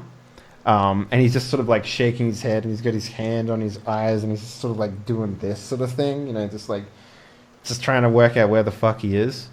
Maybe he'll touch me and I can electrocute him. No, you're over the other side, man. You're nowhere near this. And you can hear his friend just like calling out. He's like, "What are you doing, Jace? Jace!" He's deafened, by the way. So he's both stunned and deafened. No, I know. But the guy who's just like fucked up, he's just kind of just still fumbling and sort of walking around like a guy who just got out of hospital and he just had surgery and he's sort of walking around. Yeah, kind of like that. All right. I can throw 2 more grenades, wobbly. right? Just like -2 or something. What is your athletics score? My athletic score is a 4. So you divide that by 2. You can throw 1 more. Okay. I'm gonna throw 1 more at whichever one of them was focusing their fire on Band, like Band and Zephyr, wherever they're at. Whoever's firing at them. Oh, okay. So I'm gonna say that's about 40 meters away. Okay, I'm good with that. So I roll the thing, or do I? Yeah, roll a flashbang. Yeah, no, you can hit him pretty easily. Alright, so he will make... This guy is Goon 1, so he's at serious wound 2, so we're good. He's going to roll a reflex. Alright. So, yep, he doesn't... It lands at his feet, and maybe he's like... He just took a pot shot, and he just sort of leans back, and he just looks down at his feet, and he's like, what? And it just sort of blows up in his face, sort of thing. And then he has to make a stun save at a -5. Oh boy. Oh no, he's fine. So maybe he closes his eyes in the right time. He just sort of just blinks it off, and he's just like, "Wow, fuck! This guy's a beast, man. He got shot in the leg twice, and he basically just took a flash grenade to the face, and he's fine, man. Oh man, He's fine. This guy's fine. All right. No, did you want to do anything else? You can move. Oh, you moved before. I already did move, yeah. Okay, so we were supposed to take... We'll leave it. We were supposed to take a negative to your attacks and stuff, but... Okay. It didn't affect this guy, and you lost a flashbang, so I'm cool with it being like that. And the second one What would was... it normally be? It would be a -4. So you wouldn't have hit this guy. It would have bounced. It would have been... Maybe you would have flashbanged banned, basically. That's basically what would have happened there. I mean, the thing is, I'm not trying to hit him pinpoint. I'm trying to get within 5 meters of him, you know? Yeah, but he's also behind a tree. So what would have happened was you would have rolled on the table for grenade for missing, and it could have gone in any direction, right? So Gotcha. yeah.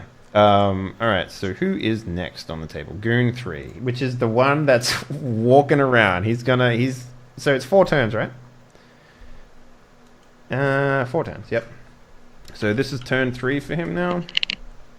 He just sort of fumbles out further. Actually, you know what? We'll make another cool check. Okay.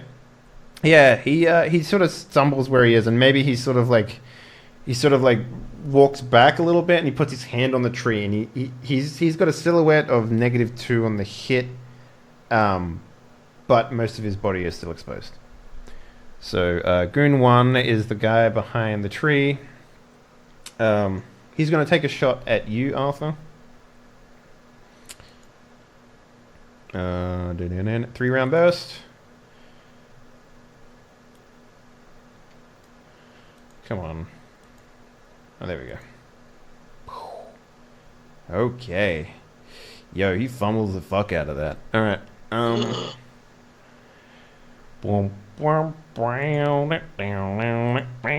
Okay. Fumble on reflex. No. He got a 4, so no fumble. He just screw up. So basically, maybe as the grenade goes off, maybe he flicked on the safety or something like that, and he wheels around and tries to take a shot. And he's like, what the fuck? And then he spends the turn taking the safety off, or finding out what's wrong and taking the safety off. So for you, Arthur, it looks like he just peers around the corner and aims at you, and just nothing happens, and then he ducks back behind cover. Okay. Goon 4 is the one on the right, so he's going to take a quick shot at Band. No. Not Band. He's on the right, is he? Barash, sorry. Yeah. All right. You're good. Wait, no. Close. Oh, he... yeah, let's see. 6. Ooh, okay. He gets another 2 shots that hit. Okay, so the third one is the only one that hits. But you're fine. You're behind cover. So 3 bullets pepper the tree again, and it sounds exactly like you'd imagine. Maybe you're getting triggered somehow. Flashbacks to being in Russia or something like that. I don't know. You tell me. But basically, you're just under fire, heavily. No, basically, each shot hits the tree. Bam! I see my dog getting shot. Bam! I see him getting shot again. Bam! He shot again. More furious. So you keep bringing up Alfie. Is there something here that, how long did you have him for? I worked on him for a while. For quite a while? Okay. It was for quite a while. I worked for the mob boss. Mob boss wants big bad wolf. And I ended up training the poor psychopathic fucker. Dragon fucker. Okay. But I had an affinity with him. I liked him. He was crazy. Crazy like me. Alright, Zephyr, you are currently about... You moved up 15 meters, right? Typical? Yep. So you, fair lady, are about 18 meters away from cover. I thought she was moving towards the trees, like where Yes. Band was. It was, and then I was coming after you to try to get to Band. Oh And no! You are literally the only cover between them. So, but having said that, you've basically taken care of things. But Goon 2 is the one in the middle that's okay, and if you move, he'll probably notice you. So, up to you. Drop prone and crawl. If you want, you can do that. I'll let you move like a quarter of your speed, but I'll give him. He'll have to make an awareness/notice check to see you this time. If you wanted to do that, so you can move I a don't want quarter. him to see me. I know, but you're also not in cover right now, so you got to do Right. something. I can run back to the tree. You can absolutely. That's 5 meters. No, 10 meters. Mm-hmm. So you It's can go enough for back me there. to run back. Okay. All right, I'm gonna run back to the tree. All right. So you stand So I'm up, not gonna be able to which catch is up. 1. You move, which is 2. Now, did you want to do anything else? No. Okay. Goons 2's turn. He sees you move. He's gonna take a pot shot at you with the reflex 3-round burst.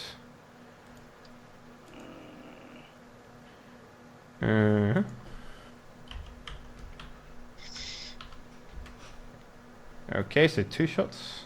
Oh my god. Alright, you're good. Basically, as you run back, you slam behind the tree, or as you get around the tree, 2 bullets just sort of ring up the front, and maybe like one like lands like next to your foot or whatever as you run past the tree. Yeah, how are you feeling? Actually, roll me a cool check real quick. Freak it the fuck out! No, I'm not. No, you're good. You're good. Maybe you check your weapon or something like that, or maybe you peer over to look at Band or something like. Yeah. So I'm running, and I look over to Band while I'm running behind the tree. Yeah. I'm like, oh, I need to get over there. So the other thing you can do, how much movement allowance do you have left? 2 Well, meters, right? 2, So you yeah. can't get anywhere. Might I suggest No. actually trying to because in between the tree and the other tree on the other side, on the left, there it happens to be a Dante standing there defiantly in his metal gear, which you could run between, which is about 15 meters away. So if you wanted to boop boop and then hide behind the tree and then get to Band, you can totally do it that way as well. So that would be next turn, though, right? Yes, that's right. It would be next Yeah, turn because you okay. only have 2 meters you can run in this turn. Right. Okay. Speaking about that defiant Dante, your turn. Ah, yes, I see. My entire turn is going to be pulling the Scorpion 16 missile launcher off of my back. When did you get a fucking missile launcher? I bought it at character creation with I had armor-piercing no idea. missiles. I had no Allow idea. me to inform you of the special properties of armor-piercing missiles. All right.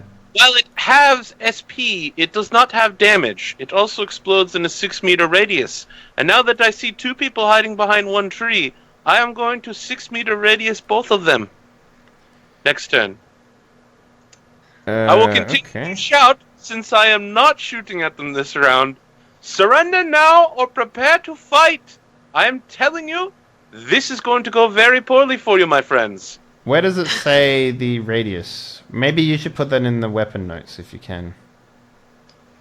Indeed. The radius is on the weapon page that has all of these statistics for weapons. Which book is this from? It has the grenade table. It's all in the core. In core? Okay. It is on page 102 of core, which is also page 99. Can you throw that in the Can you throw that in the description as well, so in case we have questions later on? Just put the page number in there. Yeah. I'll trust you for this round. So 6-meter radius. Do you want to shoot it? I cannot fire this round. According to the book, I can only take one action, and that action is swapping my weapon in. You can take as many action as you want. It'll just take a negative. Wait, is it the Scorpion? Yes, it is a Scorpion Scorpion 16? missile launcher. It does 7d10 damage in a 6-meter radius. Indeed it does. gonna So be sweet as here's what it is. You got a -2 on the weapon, right? If you swap, that's your free action, but you can take as many actions as you want, but it just I incurs a don't penalty. listen, Mr. GM. Yeah. I may be a ruthless killer with no concern for anyone else, but if there's one thing I do not want to do, it is miss with an extremely expensive missile. I will wait until next week. Just out of curiosity, how much does the missile cost? Each missile costs like $300.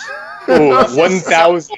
Bad. 1,000 Eurobucks. For a single missile? Are you sure? Are we looking at the same thing? Militech Scorpion 16 surface-to-air missile 1,000 EB. That's the weapon cost. But the No, the ammunition weapon cost. costs 6,000. It's a fire and forget missile. Like it's basically like an AT-4, like an AT-4 rocket that the United Yeah, States okay, military. so it's a uses. single They tube single with a- tube. All right, yeah. Exactly, a tube that you cannot reload. Arthur's just like, Maybe. No, this is a reloadable weapon. What? Yes. Yeah. So, in the missile/rocket weapons, there's some in there that are the rocket launchers, I think, and then also the missiles. Because I thought I saw This that for is some an of them. actual missile weapon. All right, what Okay. page did you say it was? Page 102 of the PDF contains Okay. the rules for the explosion. What page was the weapon on? 61. Page 63. Oh, I'm looking at the table it's on. It's on 61. Okay. Yeah, the table 161. Okay. Oh, Is, interesting. In this one, it's actually 3,000. In Black Hand Street Weapons, it's 1,000. Yeah, we'll go with the core over anything else all the time. It's 6,000 because I had to get it smart linked. You have a sparkling fire and forget, Roggle. I love cannot that idea. express enough what a huge deal this is. If I miss, it's going to be very bad. All right, it says here it's a -1 weapon aiming, and Listen, all of that is important. the range It's a is 1 -2 weapon. kilometer. I am not going to fire at this round. So I'm what? just Hang pulling on, it where are down you to- getting the extra -1 on the weapon accuracy from? It's this -2 here. Which book are you? Oh no, reading you're from? right. It's Say -1. -1. Yeah. My bad. Okay, so the Miltech, okay. Scorpion in heavy. Alright, Scorpion, third generation of Stinger missile launcher. The shouldered arm fires 1 missile. The shoulder arm fires 1 missile. Okay. So, I think It's got a range of 1 kilometer, by Yeah, the it way. does. There's no way So I'm going good. I like the idea of you using no a way Stinger to missile on a express fucking tree just to blow up expensive some weapon. goobers. Yeah. Okay. All right. Now, let me know, when I pull this thing out, do they shit their pants? Well, I mean, they have Metal Gears firing at them. I don't think they'll notice. Anyway, the only one that might notice is the one on the left because he's actively engaging you. The one I have shot multiple times in the leg. In That's the right. right leg. So do you still take this gun out? Is that what you're doing? Yes, absolutely. It's the only action I take. All right. So I'm gonna. This gun does seem like it would have the option to reload. I don't know how much the ammo would cost. Is there I any- use the Wait. micro missiles cost. Isn't that what it is? What? It's good. It's a missile launcher. It uses. Missiles, I would assume. It doesn't actually have a missile size, which is interesting. Is there only one type of missile in the ammo stuff? Yes. Okay, then we'll go with that. Make it easy. Okay, so how much is that? 300 per shot? Yes, for each missile. Dude, you have tons of money. This is like whatever. So, okay, great. So you just fucking, take your turn. You like put your machine gun back, and then you just like. You don't aim it, you just sort of take it out and just sort of looking at it like, yes, $300 for 1 missile. And that's like all you do with it. I will let you aim with it though if you wanted to. You can spend the rest of the turn aiming. I will take you up on that offer. I will, in fact, aim with this weapon. Very good. as I am attaching my C6 and my assault rifle to my handy utility holsters. Okay. Oh wait, it's smart link, so you would have to spend the turn plugging into this thing. Why can't I be smart linked to multiple weapons at once? Did you make this thing cost 3,000 to get the... I made it cost 6,000 to get smart linked. Okay, then you're good. This is the hand thing that you have, right? I have one plug. That's a you smart that plate is times 3. Who had the It has to smart be plate? installed Oh, on smart purpose. plate. Who had the smart plate? Okay. Was that you, Typical? I talked to you about getting one, but no, I didn't end up getting one. Okay, so you do need to spend a turn plugging this thing in. But since you're just going to plug it in and then you're going to aim, it's like, again, it adds, but you're not shooting it, right? So you don't get a -8 or whatever it would be. So you're waiting to the next turn. So that's good. Okay. You can plug it in. So basically, you pull this thing out. It has like a cable attached to it, right?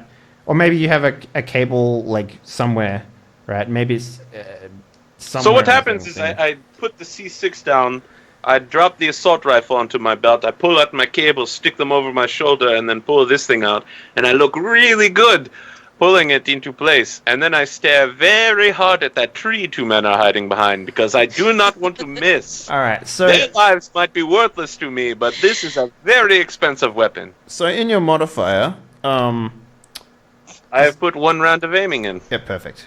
That's what you needed to do. All right, smart gun. Yep, you got it. All right, cool. So Barash, you're up, buddy. What are you doing?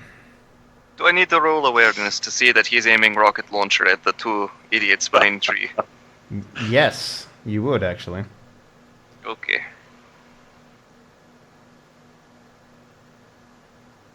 Well, I probably don't notice. No, you do not notice. So I You're see, being shot I at, see. so you know that's fine. It's understandable. I'm scientist, not shooter. I'm not like Solo over here, just walking around going poo poo poo poo. So, But you're also more s- than 6 meters away from this thing. The only person this might affect is Henry. So I am see- 35 meters away.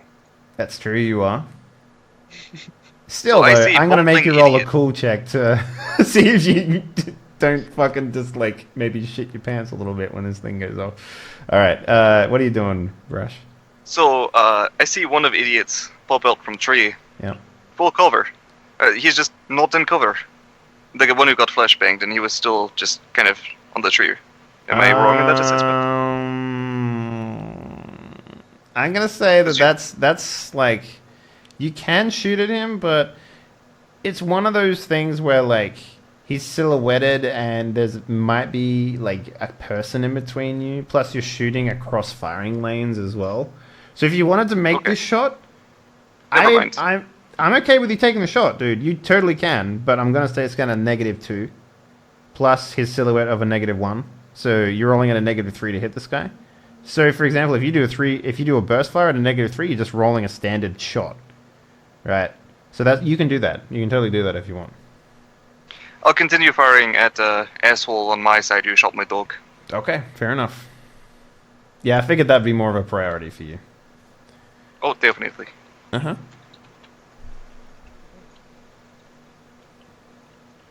29 to hit. All right. No, that's 2 hit. Yep. So roll me. Yep. All right. So 15. They both pierce the tree. You might just fucking kill this guy. Congratulations. Let's see. The first one hits. Killed my dog. I returned the favor.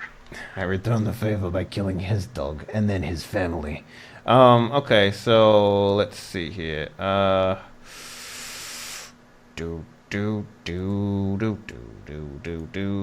First one is 5, so that is right arm.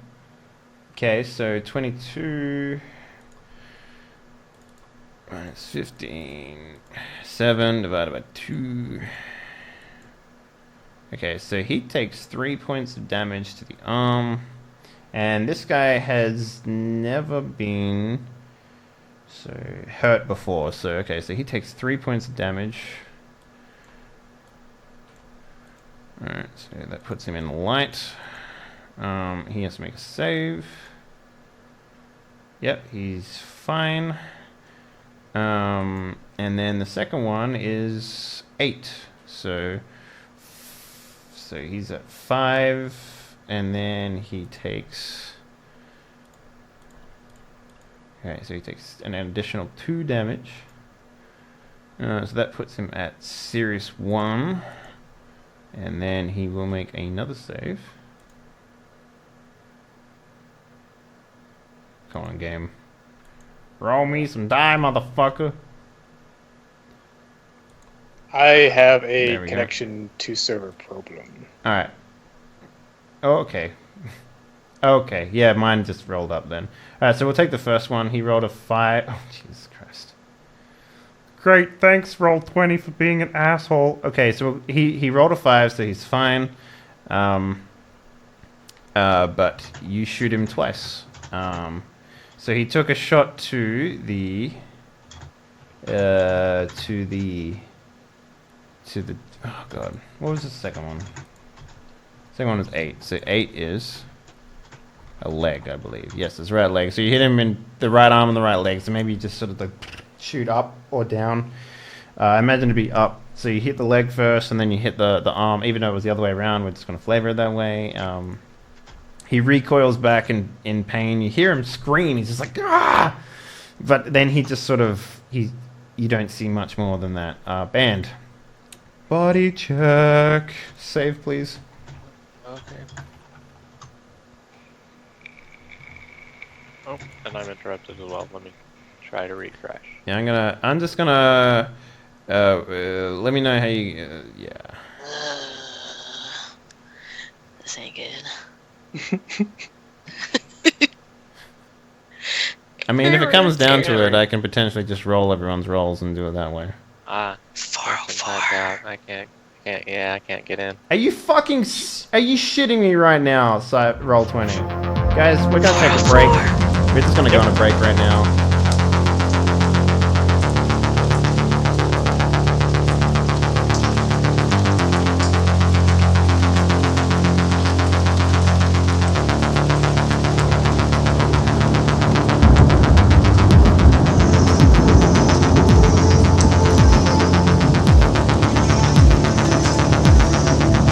Roll20 has yet to come back. So, you know what that means? It's that time again. Yeah. Actual. Let's do this. Let's Look do at those this. sexy To be clear, dice. for those of you on the podcast, Henley literally whipped out his sack and jangled his Look at balls this. This us. is made out of what is it? I forget what it's made out of, but it's like refurbished. Plastic. No, it's not plastic. It's actual like hardcore like gems. These are really expensive dyes. So you guys are gonna get killed by some super cool fucking dye made Great, out of. great, you fucking die elitist. Yeah, I figured, if you're gonna be a GM of stuff, I used these in the last Cyberpunk game as well, like because I rolled everything manually back then. So holy fuck, actual rolling. Yeah, that's right. So. Oh, yeah. Alright, the turn order, if I remember correctly. Let's just whip one out. So it was whose turn currently? Band's. Band was whatever, then it was And Einar, Goon 3, Goon 1, Goon 4, Zephyr, Goon 2, Dante. Okay, Band, Einar, what was it? Goon 2, Goon 3, Goon 1, Goon 4. Goon 1, Goon 4. Zephyr, Yep. Goon 2, Uh-huh. Dante, and Barash. Okay. So, Band, you rolled already, correctly? Did you do your body check? I was pressing the button when it died. And Should I okay. just roll a d20 and fucking point the No, camera down? roll me a d10, please. A d10 for the... Yes. And your body was 5, so you need to roll higher than a 5 in order to stand up.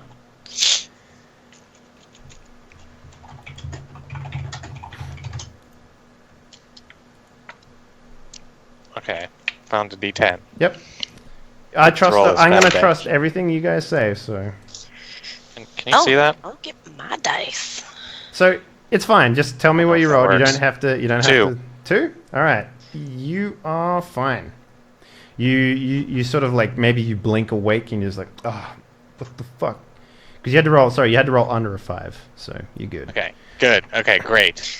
Yeah. So I like cough a few times. Do I still have a movement on the turn that you do that? Yes. Or is that okay? Then I will crawl the rest of the way to the behind the tree. You actually have to stand up and run. Yeah. Yeah. All right. I will do. It's like the scramble forward run where The you roadie like, run? never really. You never stood all the way up. Yeah, You just so- kind of did like a slanty. So, up, crawl, run. a roadie run then? Yeah. All right. A Cool. roadie run over to the trees. Nice. All right. I'm just trying to remember what these guys' actual score was. Reflex. Cool. 9. Body was 8. Probably like holding my left arm, trying to like keep it stabilized from like dislocating more. Yeah. What is up with the arm? Tell me about it. Well, it's not just my like ports for plugging into my cyber deck. It also is like a huge multi-tool arm. So it has all kinds of like compartments and like fold-out tools, just like general stuff, pliers, screwdrivers, grinder wheels, stuff like that. Like a soldering iron. Mm-hmm. Just little bits of stuff to help fix any tech that's gone wrong. Probably nothing that would help with serious damage like this. But yeah, it's now like all the attachments and stuff have been damaged probably from the direct hit right at the connection of flesh and metal. Okay. Yeah, so I just like clutch it to my body, like slumped up against the back of the tree. And that's all you want to do this turn? That's all you want to do this turn? That'll do. What was that? That'll do. Yeah. Yep, okay, cool. Alright, so that means, Einar, you're up. What's up, bro? All right. So can I roll an awareness to see if I'm gonna say he's behind you, so... Yeah. But because of my superhuman solo awareness of the battlefield handling, which you pointed out to me 5 times this session, I'm wondering if I would, especially since my noise-canceling fucking helmet or whatever, could I hear him just like, "Oh, you're a pretty little rocket launcher, aren't you?" As he pulls it out, like Yeah, preparing. right. I'll tell you what. That's not first off, that's not something I'd say, and I definitely didn't say it. So. I will let you do this at a -5. Okay, that's fine. Alright, so I rolled a 4 on the die, and then my awareness is 17, so it would be a 17. Okay. Yeah, that's fine. You see it. You hear him. Okay, so You specifically hear the distinct sound of someone pulling a Scorpion 19 rocket launcher off their back. I just glance over, and I can probably discern. Like, he's pointing it basically right past my shoulder. You have So, a distinct I'm gonna- awareness of like bullet trajectories at all times. Oh yeah, yeah. Like this is a direct engagement weapon. So I'm gonna move off at an oblique angle towards the guy that's basically firing at Band and Gamer Siren, or I'm sorry, Band and Zephyr. So I'm gonna move closer to him. Or actually, first I'm going to take my shots. Wait, Band, and you're gonna. Oh, roll 20 looks like it's back. Hey! I got my sheet back. Well, that's the most important. If it goes down again, guys, leave your sheets open and don't refresh. Yep, that's what I did. Okay, cool. All right. So, are you moving to Goon 1? Is that what you're saying? Yeah, you said one of the guys died, right? No, no one's dead. Chip didn't kill the guy? Okay. Yeah, the guy that's basically been shot the most, I'm going to continue focusing fire on that guy. Woo, we're back. Look at this shit. I'm going Okay. to shoot first and then move after. So you're shooting who? Goon, the one in the middle? No, I assume at this point, the one in the middle is the one with the 2 behind the tree, right? Yes. That's the one you Yeah, threw I'm the not flashbang at. And the remember, threw the in flashbang front at of him. you, that guy's kind of like wandered out into nothing. So he's not behind anything right now, remember?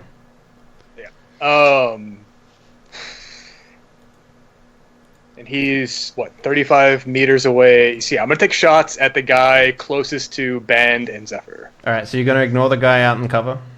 Ignore the guy out in cover. Got it. Alright, take a shot. 3-round burst at that guy. My roll of 20 still don't work. Wow. So Is your attack seriously 41 on this right now? It 8 appears plus to be. 14 plus 8 plus 3. I don't think that's right. Okay, I have 3-round burst on. Yeah, that's the 3. I've got the +2 from the smart gun link, +1 from the laser sight, +1 from the smart link scope, and then +2 from smart goggles, bring my total up to a +8. Okay, so that's which one is of the what's been- 8s. Yeah. Nice. And then you've got a 14, which is, I assuming, what? My reflex currently is 14. Okay. And where's the other 8 come from? I would imagine my rifle skill. Okay, yeah, that makes sense. You're good. Fucking Okay. 41! And your damage is just as stupid. You rolled a 40, which is like a 3, a 3, a 6, a 6, a 6, a 1, a 4, a 5, and a 6. Fucking So I need to roll a what? d6 for 3-round burst. You right? do, yes. Alright, so I only you, get one hit. Though. you only get one hit with this stupid gun. Is this the first time you've shot? No, this isn't the first time you've shot. I've never seen anyone roll this fucking high. Well, then again, no one's ever played a solo in any of my games, so like, okay. What are you shooting with? I'm shooting with a Militech Mark V. Oh, that must be in one of the source books. Yeah, it Yeah, is. it's in Right. like Soldier of Fortune or something. It's Yeah, I was in it, yeah. confused, yeah. So I've basically, so for everyone playing at home, I've opened up every single book for everyone to take weapons and gear from, because they're playing a very high-end game. Like, everyone has money, everyone has resources. Like, this is literally going to be like, check out my big-ass fucking metal dick and all my money game. So they're definitely not going to be struggling for things to get. Okay, so let's see. Hit location is a 9. Sorry, I'm all tilted now because of this roll 20 going down. Left leg. You're not using AP? Are you using AP? No, I'm not using AP. Okay. So 30, 10. So he does 10 damage to this guy. -3, so that's 7. He takes 7. Fuck, you almost shot off this guy's fucking leg, man. Okay, so this is Goon. This is Goon 1, right? This is the one in Whichever one is closest to Band and Zephyr. Alright, so he was at 6. So he takes 7. So 1, 2, 3, 4, 5, 6, 7. Oh, he's in critical now. Alright, so that's a critical, I believe, for everyone who wants to understand the rules a little more. Critical is... not my phone going off. Critical is reflex, intelligence, and cool reduced by half rounded up. He's basically holding his leg. So basically, you shoot through this tree. You just like 3 bullets. It goes through the tree, and it hits this fucking guy. This is the same guy that got hit twice in his right leg, and now he's got hit in his left leg. And so he went from like, you know, doing this, like shouldering the gun and holding his fucking right leg. He looks around to see fucking Dante, like just shouldering this fucking Stinger missile launcher, and then he just gets thunk, and the bullet just goes straight through this guy's bone on his thigh, and his leg just goes and just slips out from underneath him. It's still connected to him, but he basically has to roll. God. Yeah, what did that do? Let's just take a look. Alright, let's take that off. Okay. This thing doesn't really do it that well, but, so, alright. Reflex reduced by by half, rounding up. Okay. So his reflex goes down to... okay, so he's... Oh, cool. Hang on. Oh, yeah, that automatically does it. That's cool. But his save is still... I don't know what that box does. I'm going to have to look... Like, it doesn't tell you what the boxes do on this page, so it's hard to know what actually it is. Okay, so his save is still 8, though. Because his body never goes down. Okay, he's fine. This leg basically, he basically just sort of like grabs his leg and he grabs his leg with his other arm. He's just holding it. He's like, oh my god! It's okay. Have you guys seen Major Payne before? Yeah. Okay, at the start of the movie, the guy gets shot and he's like, Sarge, I've been shot. Or Major, I've been shot. And he's like, boy, you want to look at this I'll make you want to forget about that shot. And it's like, anything, just get this pain off my mind. And then he breaks his fucking finger. And the guy's just like, oh, my finger. It's like that, right? He forgets about his right take your leg. mind off that pain. Yeah, and then he thinks about his left leg. So that's basically what's happening right now. But he's fine. This guy is a beast. He's gone down once. He manned the fuck up. That slap he gave himself, oof, that put him in the game. He is out for blood now. He won't be making any movement because both his legs have been shot, so I'm not going to let him move, but like, he's still going to pepper people. All right, so Goon 3. I'm moving at the end of that shot. Oh, yeah, where are you moving? I'm moving towards him. Like I said, I'm moving at an angle away from the clear line of sight between Dante and the two guys in the tree. So he's on the left, you're in the middle, right? So you're going to be crossing. You're going to be crossing his line of fire if you do that. I'm totally fine with that. Okay, so you got 15. Is he going to fire at me? He just got his fucking fever. Well, here's the thing: if he fumbles, Come at me, bro. If he fumbles, there's a good chance. It's a good chance. All right. No, man, I'm cool with him firing. Okay, so Goon 3 is... So, hang on. Let me just mark this down. So he's at 4, 5, 6, 7, 8, 9, 10, 11, 12. So this guy is... Goon 1 is literally almost dead from just being shot on the leg. So... Critical 4... Goon 3, he's still stunned, so this is he's got 2 more turns of stun, so he's basically still fumbling around. We're gonna roll a cool check to see how fucked up he gets. So this is series 2. Okay, cool. Boom. Oh yeah, he sort of like manages to get back into cover.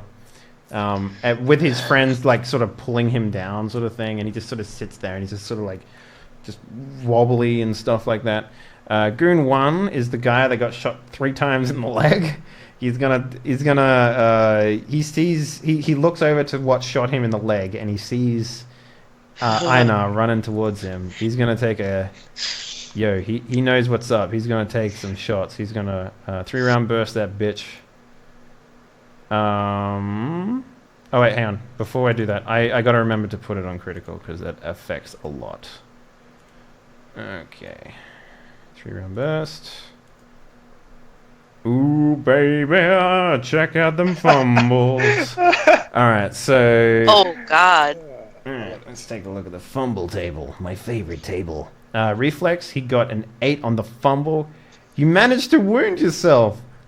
Jesus Christ. Okay, so maybe he... maybe he's shaking. He's like... And he goes to take a shot, and he hits the tree with his arm, and because he's in so much pain, he's critically wounded, right? He drops the gun. The gun drops on the ground and fucking fires. Just 3-round burst. Let's see how many bullets hit him. Because I did say it was a 3-round burst. Okay, 3 bullets hit him. Don't fumble your die rolls, ladies and gentlemen. He rolled... Okay. Let's see. 2 more. Fuck. Okay, his damage is pretty low. But he takes all of this. Because he is not behind cover from his own gun. So, yeah. Alright, so 8 is where? 8 is right leg. 9 is on the left leg. He shoots himself 3 times in the legs. Oh, Jesus Christ. Okay, so he got shot a total of 6 times in his leg. 3 from people and 3 from himself. And he just... Okay, so he took more than... Okay, he shoots both of his legs off. So the bullets they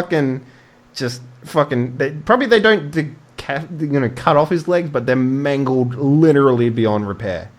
He literally took close range shots for both of this.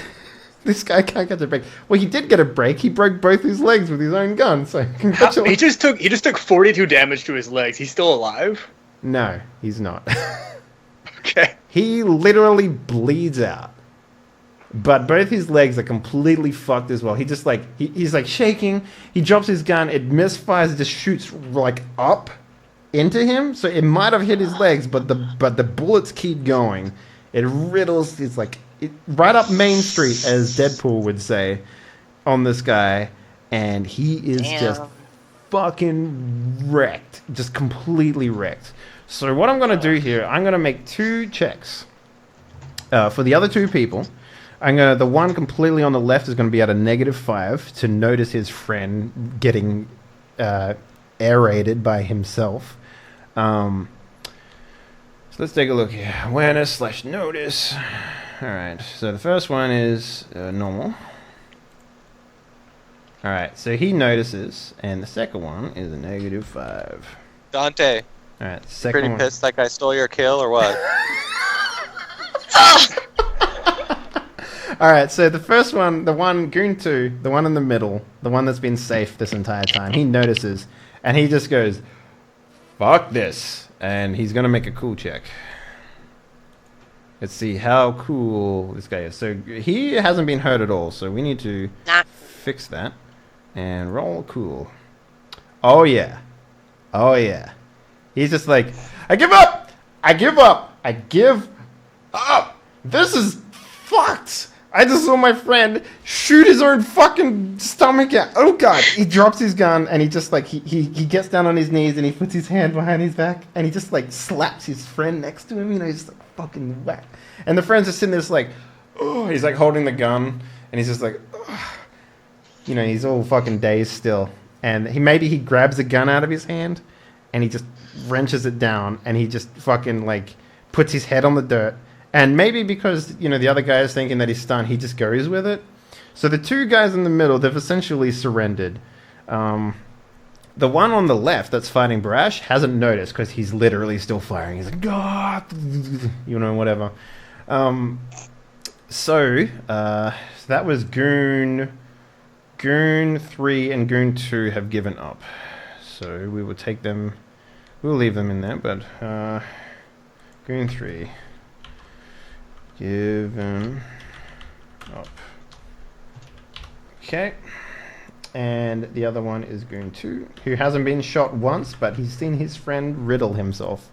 So Goon 4 is the one on the right, and he's going to continue to take a shot at good old Mr. Barash.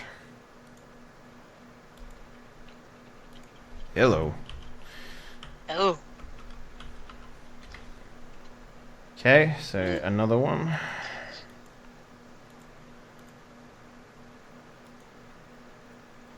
Okay. You're good. Bullets just riddle around the tree around you, Barash. Do you still think of your dog? Always. Always. That moment in my head just keeps repeating. Bam, dog. Bam, dog. Bam. Mm-hmm. All right. You melt for blood. Up next, Zephyr. So you've noticed that Band has sort of made his way behind a tree now. You can run in between yourself and stand behind Dante if you want. But he's gonna blow that missile. I don't want to be behind him when he blows that missile. Good point. I'm glad that you fucking remembered. Barbecue, yo! There you go. That is playing Cyberpunk because I would have done something there. Okay, great. There's no way. I see Dante get that thing ready, and I'm like, oh shit. Where were the 2 that went down? How close were they from Band, and the one that's still up shooting? So you're okay. Imagine there's 3 sets of trees. There's one on the left, Right. one in the middle, and one on the right. You're in the middle one right now. The 2 guys that surrendered, they're also in the middle, except they're about 75 meters away from you north. Okay. Okay? So Right. Band is to your left. If you're looking at the guys in the middle, they're to your left. Dante is Okay. between you and Band. Okay. There is Henry, who is stalking to the guy who just riddled himself. He was at top left. So he was the guy Okay. that shot Band. And there's a guy on Okay. the top right who's continuing to shoot at Barash.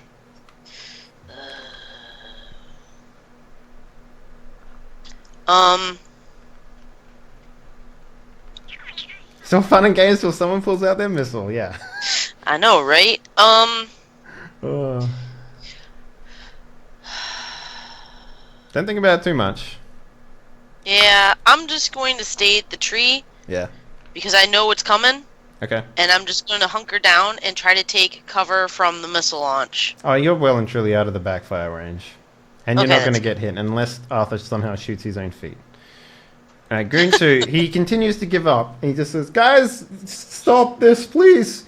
And maybe he tries to get the attention. Oh, actually, no, he's not. He's just going to sit there and he's going to just put his hands on his head.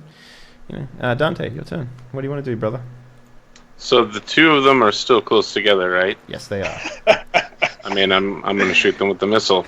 So I think Typical and I worked it out that this is not a reloadable missile launcher. It's just a one-shot. Okay, I'm happy with that. And So because of that, I'm not going to make it smartly. Yeah, take so I've taken 2,000 Smartly off. Euro bucks back as well. Yep. Um, Yeah, I'm going to go ahead and buy that 20 millimeter cannon so I can shoot tanks okay. at people. It's probably going to cost a lot more because you're in the world and it's the seller's market. So. I mean, I'm just going to use resources to get it from the company. So. Okay. There you go. We are a security company after all. Yeah, I mean, I got one round of aiming and I'm going to shoot at one of them's completely undamaged, right? Yes, number 2, the one that's literally got his hands on his head. He's like, please don't shoot me, I give up. And the other guy is dazed, so he's just sort of. I'm going going to to shoot at the one who's not moving. Can I click the immobile button? You can, yes. And he's right. he's still behind cover though, so. I mean, literally no fucks given. Yeah, for me, he's behind cover for the moment. Yeah. For the moment. All right.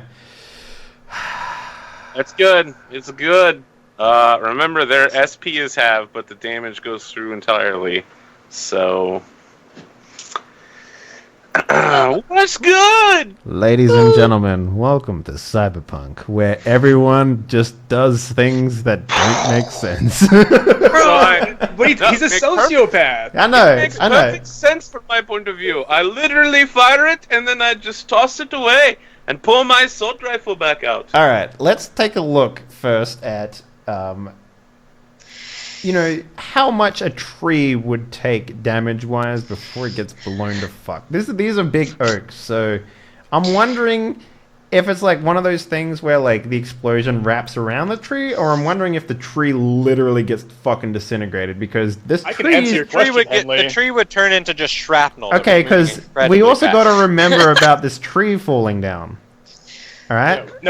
Yo, Dave, I can tell you exactly what's going to happen. This is, in the book, a Scorpion 16 surface-to-air missile launcher. So it is made to penetrate armor. It is made to punch through armor plating. Okay. That being said, it's going to have a copper injection anti-armor system in the tip of the warhead. So it's going to inject molten copper to melt through the ablative armor on any kind of like armored vehicle to get the actual payload through. So the missile is probably going to hit the tree. It's going to burn a hole with molten copper like 6,000 degrees Fahrenheit straight through the tree to deliver the payload on the other side. All right. See, so typical, when you talk like this, I think about Metal Gear Solid 3, where there's a scene where Snake's just like, oh god, it's a M1911 Colt single axe Yeah, they literally spent like 45 minutes in a cutscene just like showing the gun horn. That's exactly what it's like. So I actually have the stats here. For a tree, you need to do 90 damage to destroy it. Right. It's only half destroyed. I'm not concerned about the tree. I'm concerned about these motherfuckers. No, you should be, because this is a tall oak. If you destroyed it, it would have had to fall on something. Well, we can use a grenade table. That's what I was going to use. I was going to use a grenade table. I'm concerned if they're dead or not, and I'm hoping they're super dead. There's no way they can't be dead. No. Okay, so let's take a look at the explosion table here. So, Dante puts on his glasses, doesn't look at the explosion. There's no not half damage. So the damage. What are you firing at exactly? I shot at the immobile guy holding his hand over his head, saying I'm surrendering. All right, if you wanted to hit him, you got a 23. That's fine. You're You're within... Okay, the maximum extreme damage, the range of this thing is 1,000. Is 1,000. So you're fine. Whatever you rolled, you fucking good. As long as you didn't roll a 1. So you're good. So the explosion goes off on 6. So the explosion detonates on hitting... Yes. So the hit location... His left arm. Well, no. It's a little different because it's an explosion.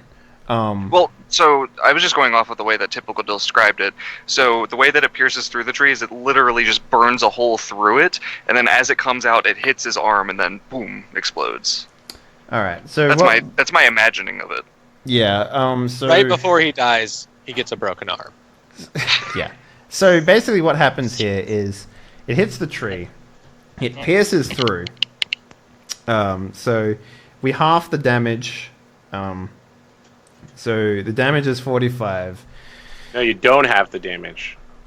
You have the SD, but you don't have the damage. Yeah, no, so basically the stopping power is 15. So, we're not taking it... Okay, you're right. We're not taking it away from the damage. Okay, fine. Right. So 6 meters from this guy is... Literally these two guys. They're like, come together, like, oh, we're safe. They're clearly not going to blow us up. Nope. Goes through the tree, hits the guy who's like, put his hands on his head, and all you guys just hear is like a and then a and basically let's see everyone who's within 40 meters of this thing. So that's going to be Dante, that's going to be Einar, that's going to be Zephyr. I think for Brand, you're okay. Barash, you're okay. And we're gonna make the goon. He ran like to the left from the. Okay. Yeah. So do you guys make a cool check? The DC is 20 because it's a giant fucking explosion, and I'm gonna give Arthur. You're gonna take a -5 to yours. I have a 0 then. So no. Sorry, the DC for you is 15. Oh. I also literally can't make that. Okay. So maybe it's like bigger than you expected, right? Maybe you're just like, I'll just buy this thing. Whatever. It's a thing that I have. It's a missile launcher. I don't know what it does. That does sound like me. Like, you bought a surface-to-air Stinger missile and you fired it at a fucking tree, okay? Like, you have no idea what this gun does. I want to be clear. I fired it directly at a person. The tree was just in the way. Yeah. So, Zephyr, you're fine. Oh, wait, no, you're not. You had a 20 on yours. Henry, can you roll a cool check for me, please? Let me ask you a question, Dave. Since I knew what he was doing. Okay, I'll give you a DC of 15. There you go. Okay, yeah, since I also have military training. Okay. Hey! So maybe you just, you turn around and you just... Well, you tell me, what do you do? Well, I probably am waiting. The reason why I moved at the oblique angle is to get out of the way of the actual round. I could surmise that he was going to be aiming for the highest troop concentration. Yeah. And so as I heard the missile being deployed... He wants that kill total, baby. He wants that... I hear the missile being deployed, just, shade my eyes and, open my mouth so the concussive force of the explosion doesn't rupture my eardrums. Maybe you have, a thing you press, it's and it brings down, a mirror shades, essentially. But I'm already wearing a cyber... or whatever. Okay. So, yeah. We're Deus Ex mankinding now. Yeah, really? Yeah. No, but it's in his helmet. It's in his helmet, and it's just like like a motorcycle thing, Just put my hand up over my face, open my mouth, shield my eyes from any flying debris, and wait for it to be over. Okay. All right. So, Arthur, give me. I guess it's 45 damage. That would literally explode every single limb. Okay, that's fine. That sounds reasonable. Alright, so the last guy, Goon 4, he's going to roll a cool, and he has to hit a 20 or higher. Funny how that works. Nope. So he basically... Arthur, roll me a 1d6 for me, real quickly.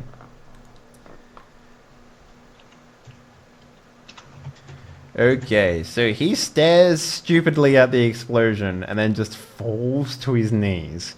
And he's just like... and then he just drops he literally takes his gun and he throws it. He throws it as far as he can in front of him, and then he just puts his hands up and he's like, no more, please. Oh my god, no more. Alright, Barash, it's your turn. This guy has given up. You see a gun fly out. You see a huge explosion, but it's sort of like, it goes off. Like maybe you're shooting at this tree and it goes off and then you just kind of like look over at it. So like you just see like, you don't have to get like, you don't get affected by it actually going off as much as what anyone else would. But you see this guy basically throw his gun away and then you hear him scream, I surrender. Like, what do you do? Well, first thing first, I hear the boom. And then the vision comes back of Alfie. This time, it's more impactful than ever. My eyes go red. I want to kill this fucker. Alright, so we're essentially out of combat. So movement allowance is whatever, but it is your turn. So I'll allow you to go up to this guy and do whatever you like, if you like. Okay. I am going to get up to him. I'm going to cold shot his head, and I'm going to fire multiple times. After he dies, I am going to fire multiple times. Okay, so he walks right up and he's like, please, I give up. No, the safe is like back there in the room. This is fine. The combination is 1, 2, 3, 4. Don't ask why it's so simple. It's not a fucking problem. It's really not. Just leave me alone. Now, what do you do? No, so he's got this guy in like this midnight animal garb with like a white wolf mask. No, black wolf mask. And I just get up right in his face and just kind of point the gun at him. I say, you killed my dog. Alright, so basically what happens is, one shot is enough to put this guy down, but you fucking just... Have you guys ever seen Sin City when Bruce Willis punches the guy's face until it's nothing? Oh, yeah. Yep. This is what it looks like probably... when you unload like 4 or 5 bullets from your rifle into this guy's brain at close range. He's like... And then once I'm done, I'm going to take the butt of the rifle. I'm just going to keep on smashing his face in. Okay. So basically what happens is, imagine a guy who's kneeling, and then he's just like slumped backwards, and then you just see this Russian guy just fucking... And it's like, maybe the camera's just on his top half, so, and then he like stands up, and he's just blood just all up in here, and maybe you like, you run your fingers through your hair or something like that, and you just like... What do you say? Fuck. Well, no, it's because I know of the really sad thing that I have to do next, and that's I'm going to switch over to non-AP rounds. So I'm going to swap out the mag. I'm going to walk over to Alfie in the middle of the street, and I'm just going to be like, Alfie, you're a good dog. I'm sorry I have to do this. And I'm going to kind of point the gun where I know the chip is in its head, and I'm going to unload until that thing is destroyed beyond recognition. I'm going to say that happened already, but you can still do that. Absolutely. I have to make sure. Yeah. My chip, I cannot let it get out. And no sense dragging back a dead dog. Alright. Let sleeping dogs lie, they say. So, band. Let me get a... Do you have... Let me see your skill list real quick. Because this is important. Combat's over. Can I fix him? You can do whatever you like, but this is sort of like, real quickly. It's got to happen. Yeah, this has to happen. You don't really have anything. Anything? Yeah, anything that really. Okay, you know what? Give me a general knowledge check of DC 15. Oh no, DC 10. We'll make it DC 10. It's general knowledge. Yeah. Okay.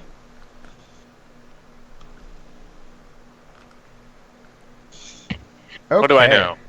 So basically, you start like, you tell me, are you the type of character that would have police radio, like Nightcity police on watch? Yeah, I'd most likely have. Like you're tuned into the band of them or what have you. I got band scanners. Okay. I'm probably already thinking that I need to shut down communications in this place. Yeah, so essentially what happens is, you tell me what you're going to do. Like, what are you thinking? The first thing I'm looking for is, like, probably the nearest, like, house where I can find somewhere to jack in because my arm is broken. Fair enough. But before we do that, how about we take a break? Yeah. Sure. Yeah.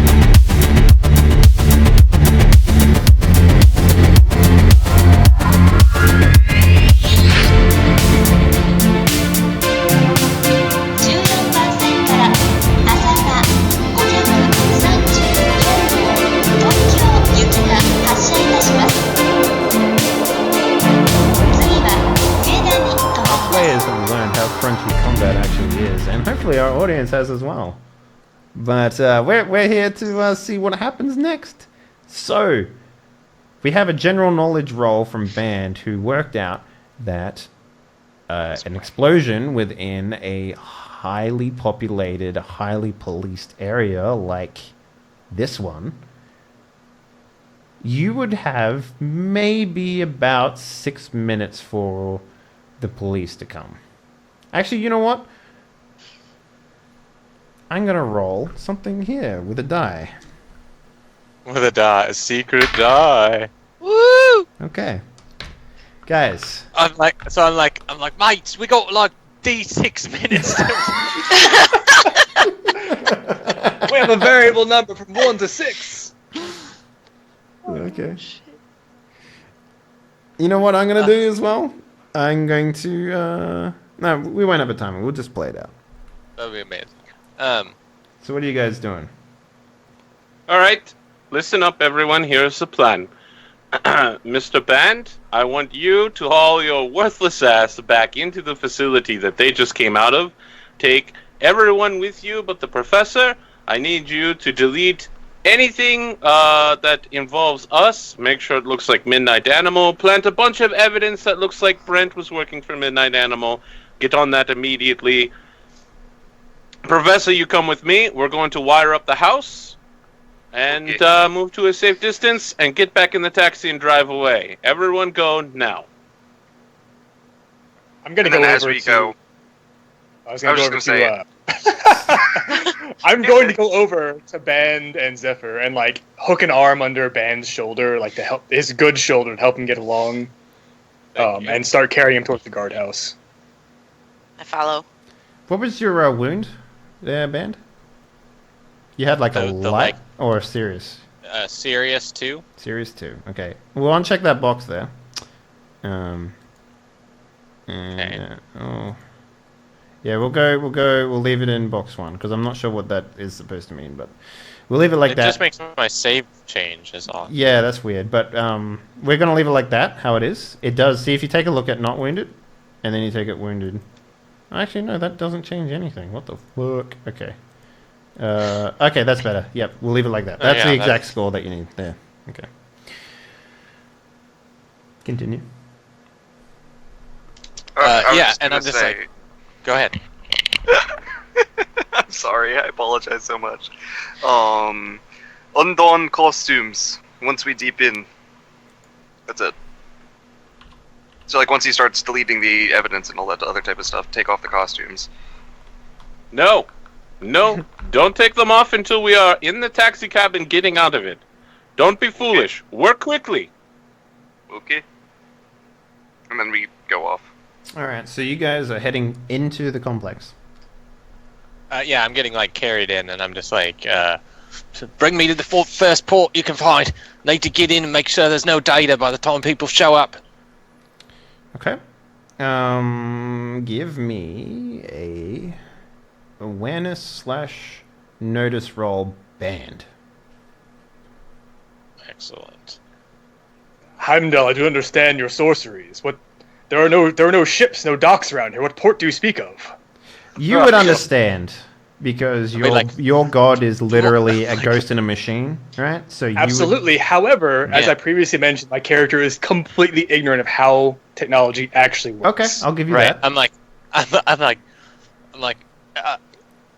bro, listen, just anything that looks like my arm, but in the wall, and I just like show him the like ports that are like sparking in my arm. Yeah. So with a awareness/notice, you would know that the guardhouse, for example, would have ports, and the guardhouse is literally like the first junction or junction before you get into the the actual Okay.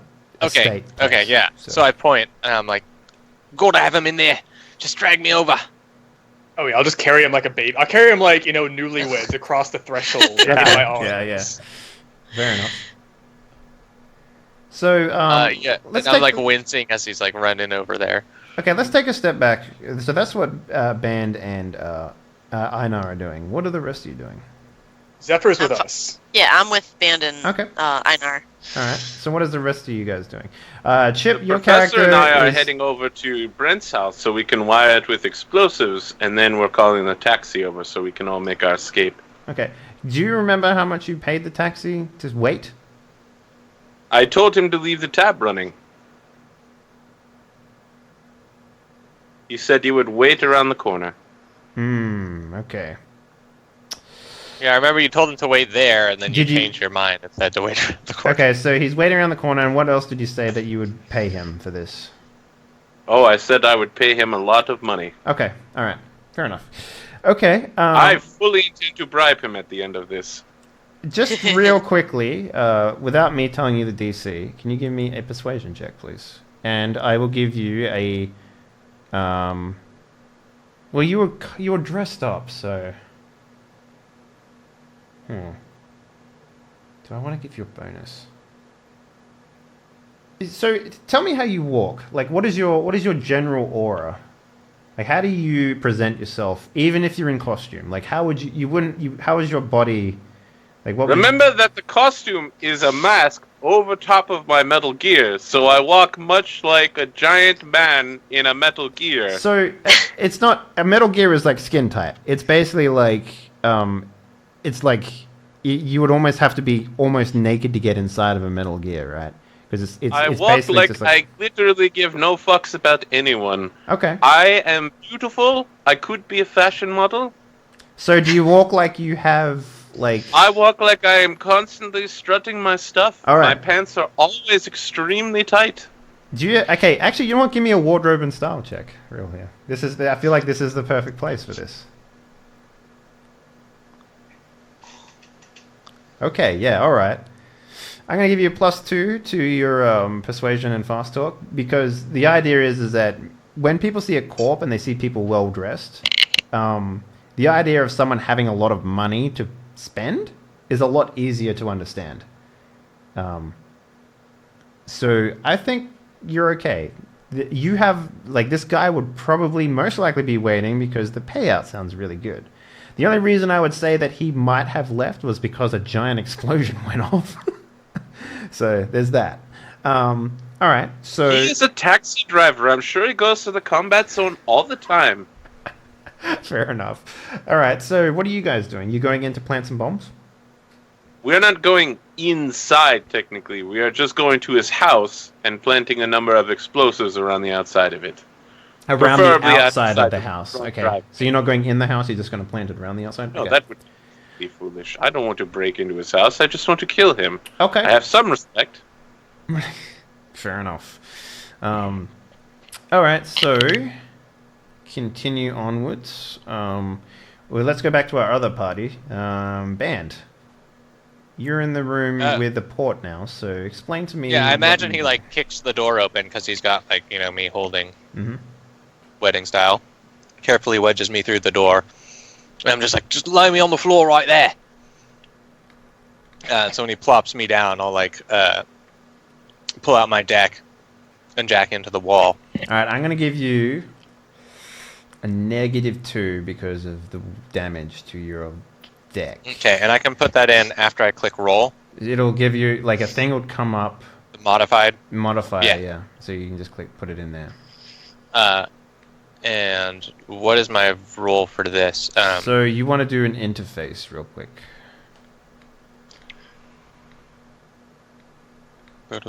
Which I believe is a 10, so it's right up there under the special abilities. There we go. -2.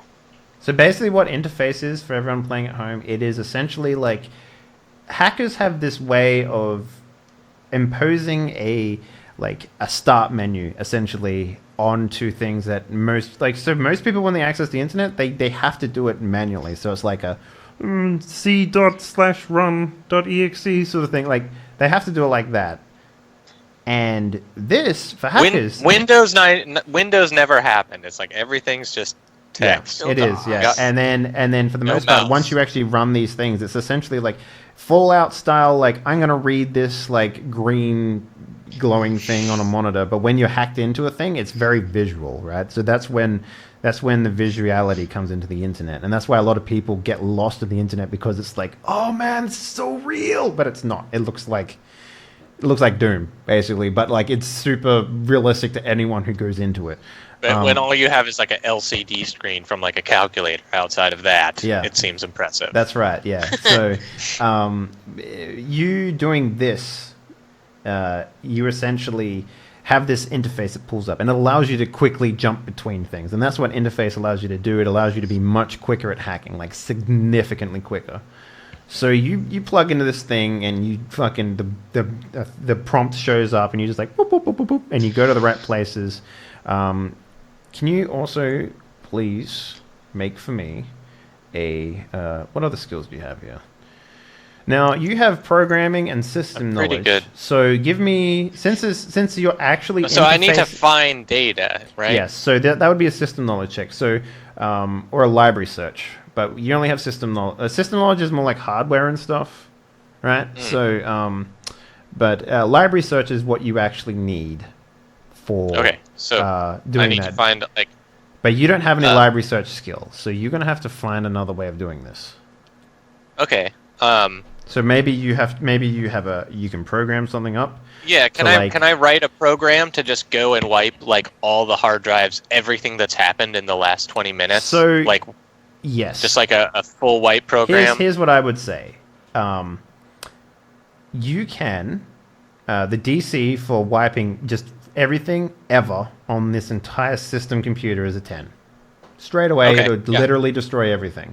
Or it would take a couple of minutes, right? A DC 15 would be the last month and a half. A DC 20 would be the last 20 minutes. Okay, so and is this going to be... Yes, this is a program. Do I have check. to choose first, and then it's and no, then no, it's no. pass, It's fail? whatever you get. So you're going to roll a programming check. So I'll check. try to just do... Yeah. Do I still have a -2? Yes. -2. 17. Okay, so you erase everything for the past month and a half of footage. So essentially what that means is like... If someone comes knocking, they're probably going to see, and looking for this, they're probably going to see a very poorly written attempt to hide whatever happened here. So in terms of, damn, Byron's just mad dogging me real bad right now. Essentially it means that it's going to be easier to track because you didn't roll very high, but the job is done, essentially. Okay, great. You've essentially wiped all evidence of Midnight Animal being here. And now, if you want to leave something incriminating, you can. You have some time for that. But we're going to swap over to the other party now. So what are you guys doing? The bomb party.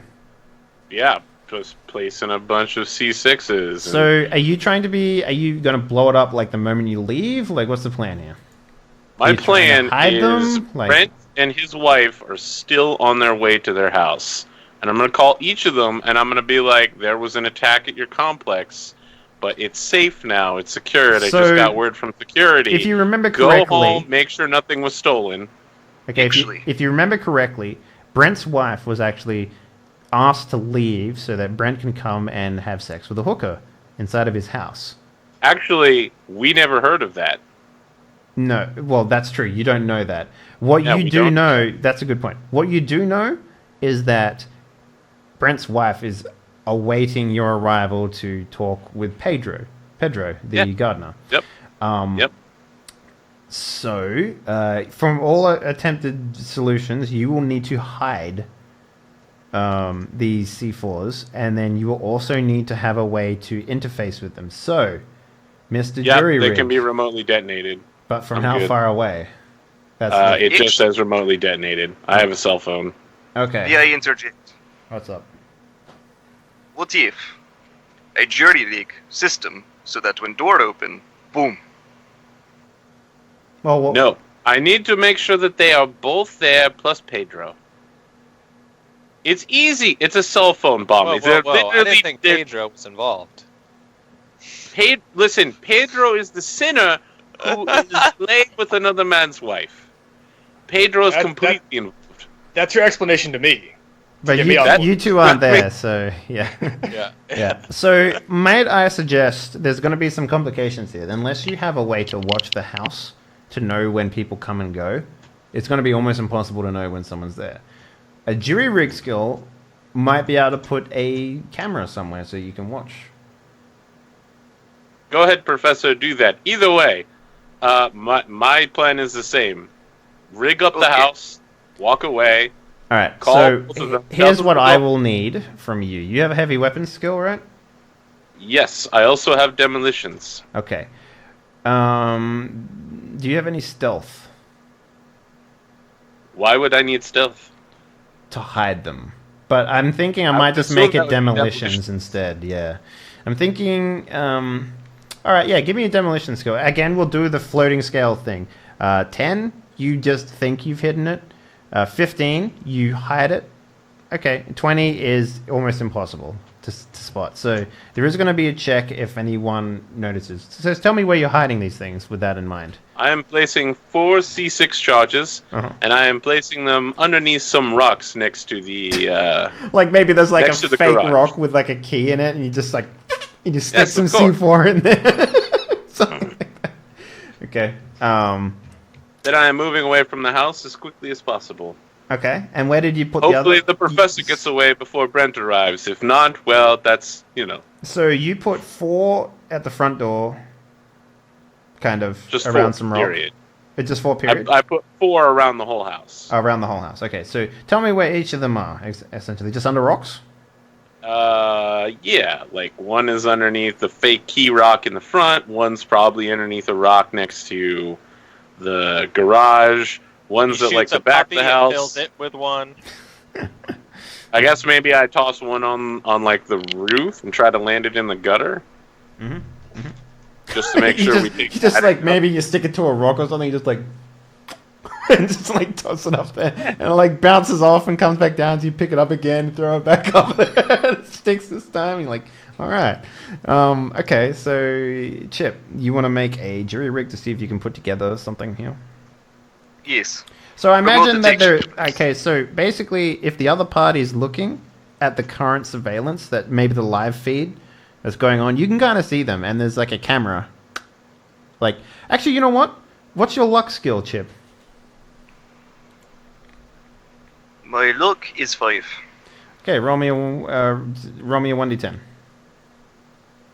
Do you want me to just... Nope, okay. Roll me a 1d10. Straight up. Okay, you're good. So there is a camera, like, sort of just sitting above the doorframe. Okay. I want to jury rig it. You want to jury rig it? Yep. So maybe you can jury rig it to sort of remotely stream. Like, you snip the cable, and then you just, well, you tell me how you do it, essentially. Well, that sounds perfect. Remote stream.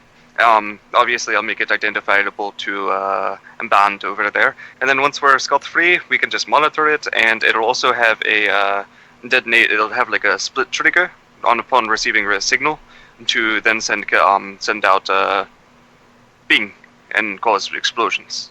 Well, he already has a remote detonator for our phone, so... that would just increase the difficulty. Well, it's a phone call, so as long as it gets a phone call, it'll explode. Oh, okay. That's perfect then. Okay. So the difficulty for that will be a 15. So roll me a jury rig. Oh, you did. Look at that. 16. Perfect. Just don't butt dial, Dante. You sit down in the cab and you... Boop. Yeah. All right. So going back to the other party, did you want to leave some in evidence, Band? And you know what? I'll tell you what, Zephyr. You hear my voice in your head. Remember, leave evidence that Brent is double dealing with the Midnight Animal. All right. So Band. Not Band, Zephyr. Band has plugged in, his eyes have rolled back into his skull. This is a perfect opportunity for someone who is a medic to potentially take a look at his wounds. Right. That's what I wanted to do. Okay. I do have a question, though. Uh-huh. So, his cybernetic arm is messed up. It's okay, he got shot in the shoulder where the flesh meets the arm. Okay. So, it's the flesh that's messed up. It's a little of both. It's there might have been shot through the arm wire and damage or something. So essentially, it's like a nerve connection thing that's fucked up. But he has wounded his shoulder. He is bleeding. Right. So first aid. Let's take a look at what you're doing. So first things first, we need to identify the type of wounds that he has. So this is going to be a 2-part roll. What do you have here? Diagnose illness. I guess that kind of works, but not really. I mean, like, this is a little different from what you're used to, right? So do you have any biotech or anything like that?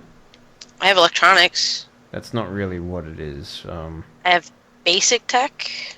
Let's take a look. Technical skills. If it's cybernetics, it would be cybertech. Cybertech, yeah, that's what we're looking for. Yeah, I don't have any of that. Okay, that's fine. So, give me a diagnose illness check, please. Okay. The DC will be 15. Oh, wait, no, you can't make that. Oh, there you 17. can. Cool. Yes, you can. All right. So you easily identify. Maybe you're like sort of getting in there and poking around, and you sort of identify that the way that cybernetics connect to the arm is that it's both bolted on, and it's also like skin graft over the top, so that the skin can sort of grow over the top of the cybernetic. But what's happened is a bullet has dislodged in between the shoulder of the arm, and it's gone into the bullet wound. So into the flesh. So what's actually there is like it's a nerve ending. So for Band, the pain is really incredible because it's all nerve damage, right?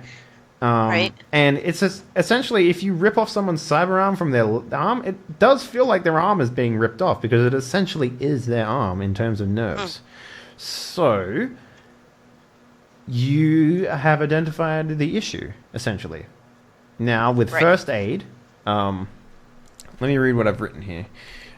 Healing. In order to recover from damage, characters must make some type of medical check. Otherwise, the patient continues to take damage from his infection and system shock at the rate of 2 points per day. If the patient is at mortal wound state, he takes a daily death save as well, but he's not. With medical aid, you're going to run... without medical aid, you're going to run out of luck pretty soon. This is probably why humans invented medicine in the first place. To make a successful medical check, you must roll a value using tech or your medical skill and a 1d10. Greater than the total number of points the damage has taken. So, medical checks are made with 2 skills, first aid or medical check. So, you need, in order to, like, completely assess this damage, what is your current wound level, Virgil? Is 2 on the second, whatever it's called. Okay, so you need to get a 6 or higher. 2 series. Yeah, in order to like affect this. Do I do? Can I use medical tech on him? You can use first aid. First aid on him. Okay. Oh, you have medical tech? What's that? Yeah, I have 10. Hang on. What does medical tech actually do for your character? Let me just take a look here real quick. Med tech. Okay. Okay, I don't have that available. I'm just going to check the page book so we can actually understand. Getting Cyberpunk. Soul. Okay, rolls. Okay, medtech. Oh wait, no, we want skills, right? Fuck. Yeah. I always hate doing this. They don't put things in the right spot. Starting funds, weapon, gear descriptions, working, skills.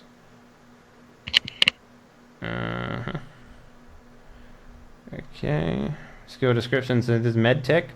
This is skills used to perform major surgery and medical repairs. For description of this skill, and actually see trauma team page 116. Okay.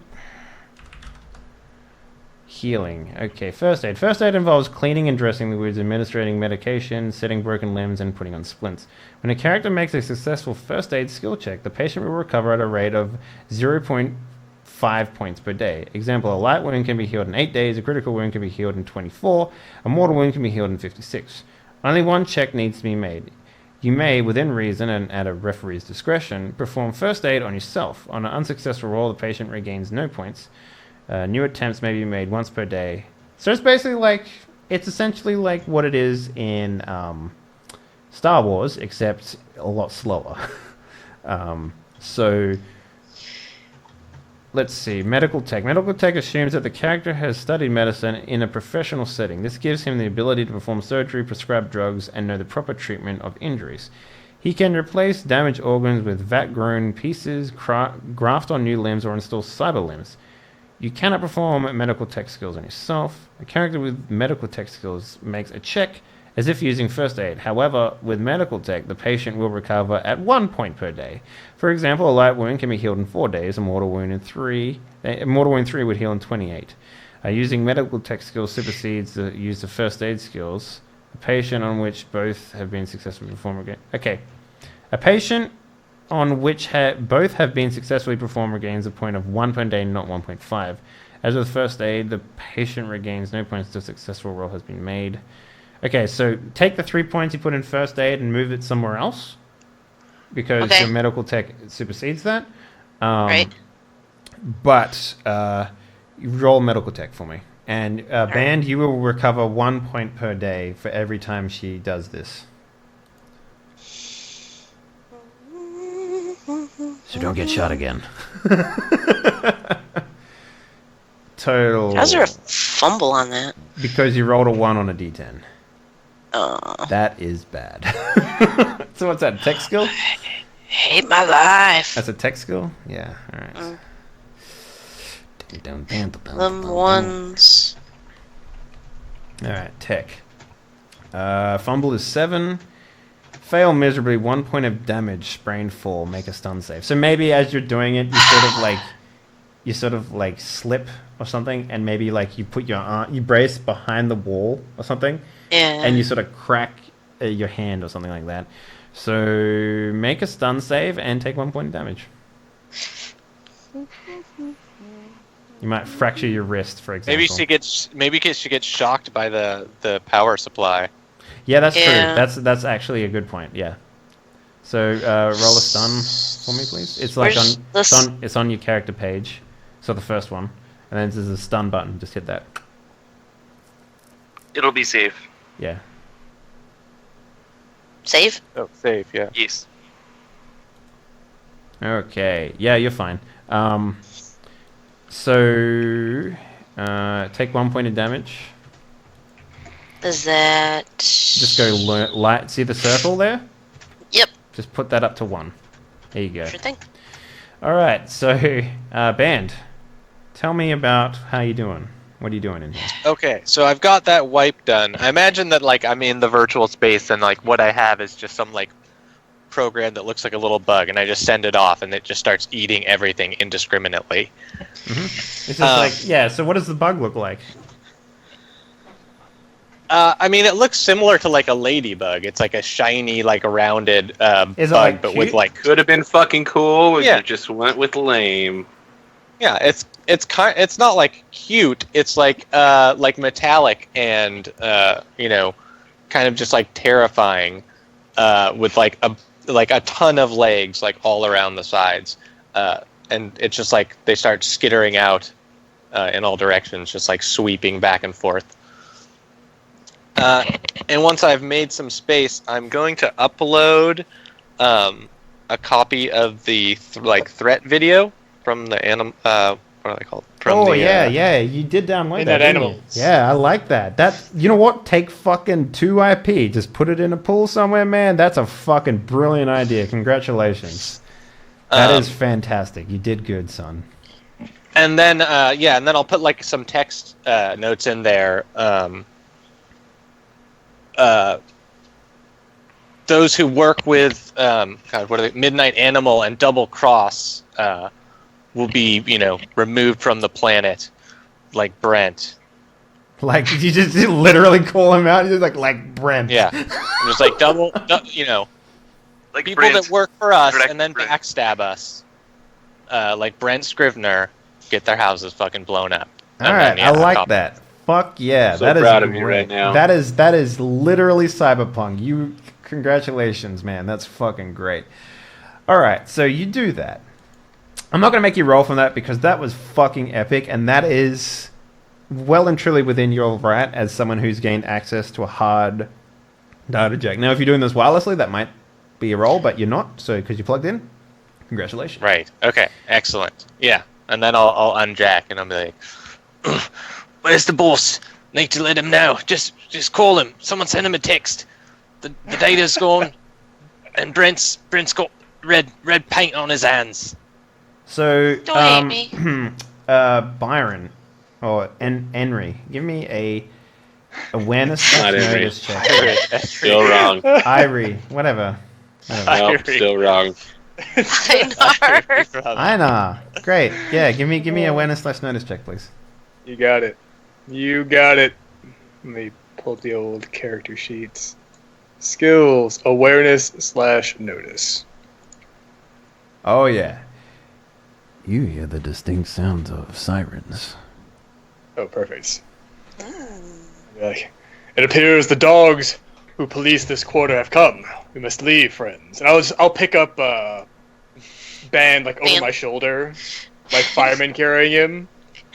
Like, Freya, cloak us in a shroud of mist and darkness. We must return to Lord Helson. Right. On that. You just leave. Yeah, I just pick him up. I start like jogging towards the house. You just kind of. Okay, but at this point, I imagine the other party has returned as well. Right. Yeah, we're all moving toward the taxi cab. Yep. All right. So that way. Yeah. Einar, this way. Not that way. This way. Yeah. So you made a check before to see if he was still around. He is. Congratulations. So you get in and he's like, "Hello, friends. How was payday?" Payday was very nice, thank you. My dog died. Would 500 euro bucks be enough to convince you to take us back to the location you picked us up at, and then call the police and say that you were driving through this particular neighborhood and witnessed an attack by Midnight Animal? That's all you have to say. Just pick up the phone, call, and leave off. We good? I thought I recognized you, boys. The masks. Yes, Midnight Animal. I seen you on the news. Yes, we're very bad people, but we fight for a good cause. Give me a fast talk persuasion check for just the cost. Like, he's probably still going to be okay with doing it, but we'll see if 500 is enough. Ooh. Okay. He's like, make it 800. Yes? Done. Okay. All right. So, yeah. You guys just putter off. No problems. You get... Oh, no. You get swapped back to the... You get moved back... Wait, where are you saying to take you? Somewhere near where we got picked up, so near my apartment. My house. You're gonna complex. go. Are you saying to drive to? What are you actually telling him? Like, are you saying Like this within is, 3 like, blocks of that place. Okay, so Basically, corner of X and X, not like the apartment complex. Blah. Okay. Yeah, no, corner of X and X. Okay, great. All right, so he drops you off, and then he goes about his merry way. What are you guys doing with your disguises and stuff? You taking them off? Yes. Not in like plain Not view. in the car. No, Do not yeah, take it off until we get out of the car and the taxi. Oh no, he's drives already away. gone. He's already gone. But are you taking Then we them take off? them off Okay. immediately. Yes. All right, great. Well, congratulations, guys. No one died. You made it through your first time. Yay! I mean, you're saying that, but I'm waiting to hear when Brent and his wife arrive. Good point. All right, make another interface check for me, real quick, Virgil. This one's going to be. Oh. So you're doing Wi-Fi, remember- yeah? So yeah, are you giving me the code to like rig into the live stream? Yes. Okay, Like- so all right, I will allow that. That's fine. There's no roll to need to be made, but you need to go in there. Still. So yeah, you go in there, and what do? You just wait You just watch? Like, what's going on? Yeah, they can.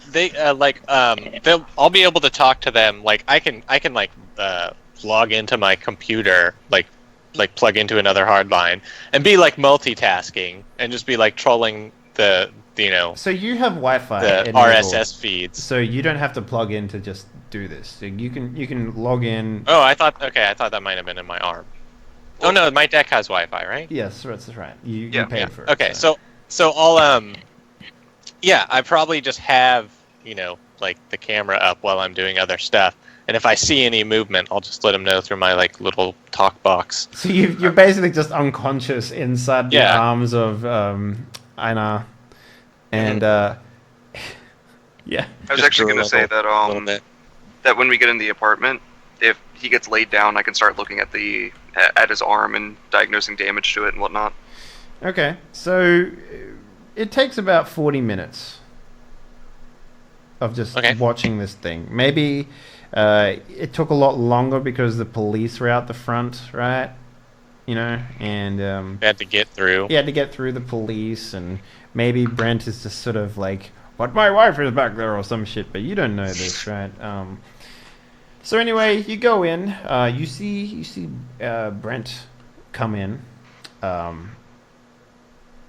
You don't see anyone else though. We got movement. Looks like Brent. I immediately call Brent's wife, whose name is. Once it was Sarah. Sally. Stacy Scrivener. Stacy Scrivener. Yes, it was. Yes, I know it started with an S. He's got pink sleepers he's putting on. Oh yes. Oh. Well, you only had access to the door, and he went inside. Oh, he's gone. Oh, there he goes. Are you gonna call her? Yeah. Hello. Stacy, this is Dante Inferno. Just wondering how long until you arrive at your house. I thought your last name was There's Fiero. been an attack in your neighborhood, and I just wanted to make sure you're safe. Yeah, the police is kind of just not letting me through. Okay. Can you put one of them on the phone real quick? I happen to be good friends with the chief of police. I did a thing a couple years ago. Really? Oh, that would be fantastic. Excuse me. Yes, you, the cute one. Come here. So, I mean, maybe you hear like a muffled, like, sort of talk, like, give me actually a perception, real quick. Human perception, please. Human perception. Mm-hmm. Actually, no, it'd be, yeah, okay. What's the difference between human perception and awareness? Human perception is like insight. It's reading people. Yeah. So I got you to roll the wrong one. So, what's the difference between? I have no perception, so. Okay, you have no like actual perception. I have 0 in perception. Like awareness / notice. What's the difference between the two? I don't even know where awareness notice is. It's on there. It's under intelligence. Yeah. So what's the difference between human perception and awareness / notice? Is there a difference in skills?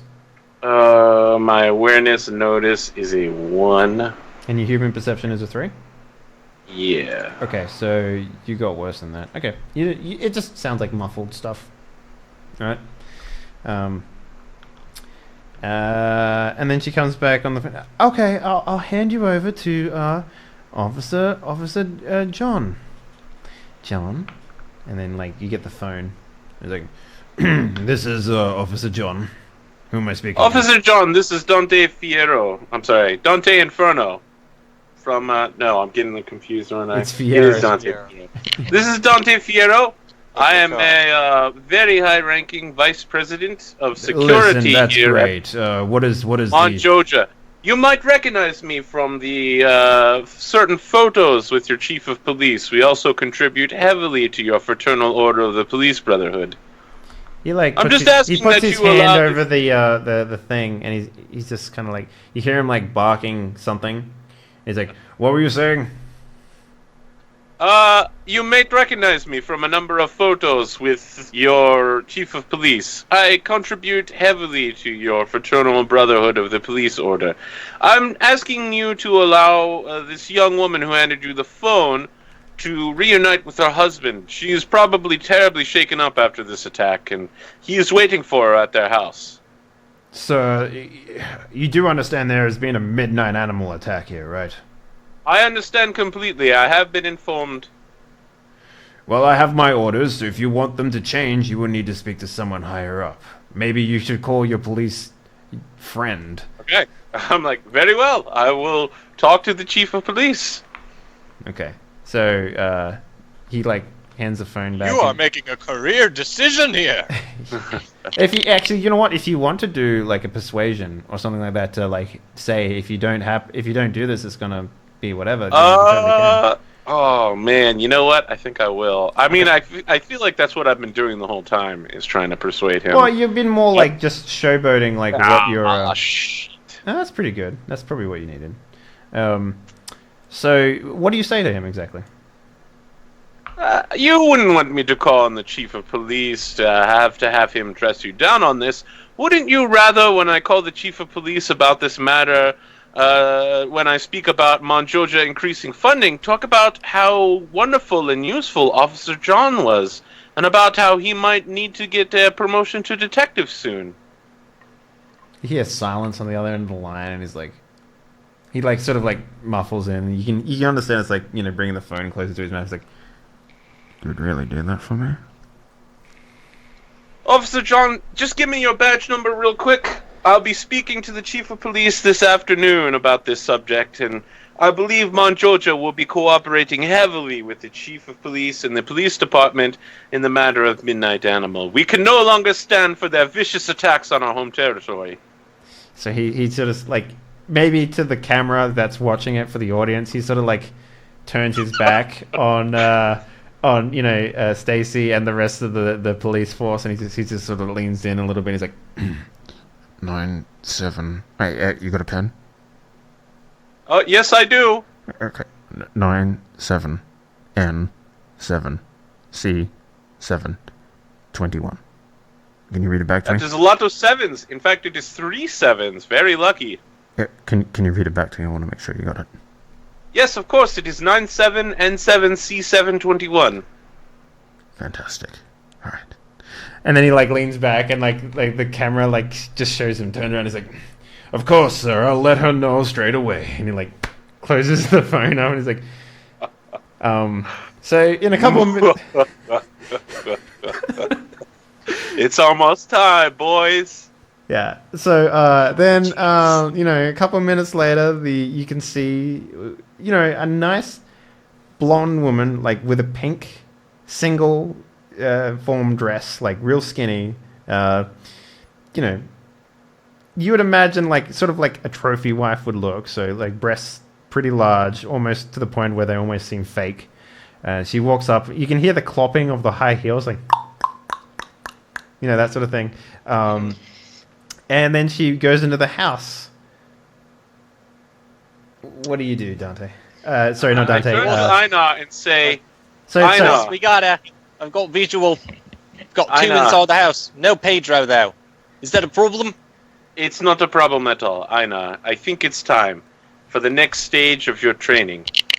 You, in your path to becoming a Gothi and rendering judgment, must now press the button. And I like put the speed dial number for the bomb on and hand him the phone. Just press the green button. They will be judged. They will be carried down to hell where they belong.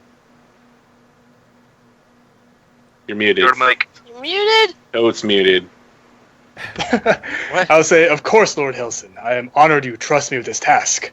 And just jam, like, giant, like, armored thumbs, jam it down in the green. Yeah, it goes straight through the phone. No, like No, that's a super expensive phone. Yeah. Okay. So you press the button. So for you, band, it just goes, and it's like really loud, and maybe it's like, oh fuck, you know, like you have to take off your headphones. Close the channel. Yeah.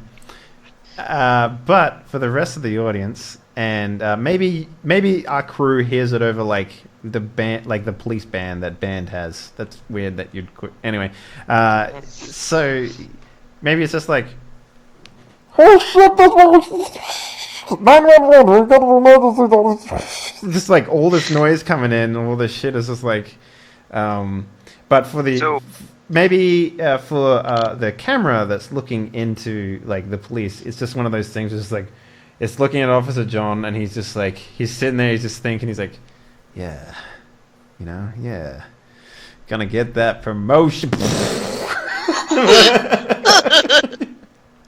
Well, so the way that was set up, was there like a phone that I jury-rigged so that when it called, it would like transfer through to those bombs? No, it was just a remote detonator that he had on those other bombs. Damn it, I was hoping that like a cell phone would start ringing and that's what would cause it, and then I could have set the ringtone to be like X gonna give it to you, and it just starts blaring. Well, if you wanted to do that, I mean, like that's more maybe like. So I imagine what happened. Maybe Dante left, and then you went in there and you changed all the ringtones on the bombs. So I was like, X gonna give it to you. X gonna give it to you. And maybe like there's a short scene of just like Stacy being like, "It's gonna give you what?" So yeah, the last scene that we have is just of this Officer John's being like, "All right, promotion," and then being like, "Oh God, no promotion!" Like, not a promotion. Yeah. So yeah, I feel like it's time to do shout-outs, guys. Could I roll Cybertech to see if I can't fix his arm real quick? No, we'll do that next time. Okay. So yeah, let's start off with you, Arthur. I mean, yeah, I brilliantly masterminded this particular session. And as Neodova pointed out, I did my best to keep myself from being implicated in any criminal acts beyond the rocket launch. Sorry, missile launch. Which, is that really a criminal act? I mean, anyway. There's no Shooting there's no a rocket launcher at your so. own employees? Never happened. I mean, technically, you could just say I'm firing them, and Jesus. Out of a cannon into the sun. No. yeah, you can find me on Twitch, Twitter, YouTube, and Facebook at AP Gaming Reel. I'm on this show. I'm on a show with Eric Bulgaris now. I run 3 more shows. Virgil and Dave are on some of them. That's a thing. Boom. I'm done. Boom indeed. Siren, tell the people where they can find you. Hey guys, if you are interested in seeing more of me, you can find me at twitch.tv/gamersiren. I'm also on Twitter. All of my information's actually on my Twitch page. Hoping to get into some more stuff here.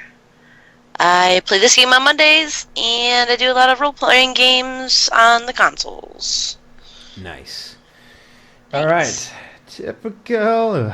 What's up? I just want to point out, I feel like Gamer Siren's advertisement is false advertisement because you're not going to see her. You will hear her. Yeah, you will hear me. You won't see me. Anyways, I'm Typical GM. I run a bunch of RPG games, mostly 5th edition right now.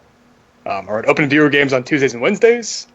I play in this game on Wednesday. I run a all-female cast on Saturday. And I do campaign and world building on Thursday. So that's what I do. It's been a great time so far, being able to hang out with all these cool people. Yeah. Getting to know like Arthur and Virgil especially more. I mean, Gamer Siren's okay too, but like mostly Arthur and Virgil. Listen to this motherfucker. Yeah. We only played in one other game before this, I think. So yeah, it's nice to play some.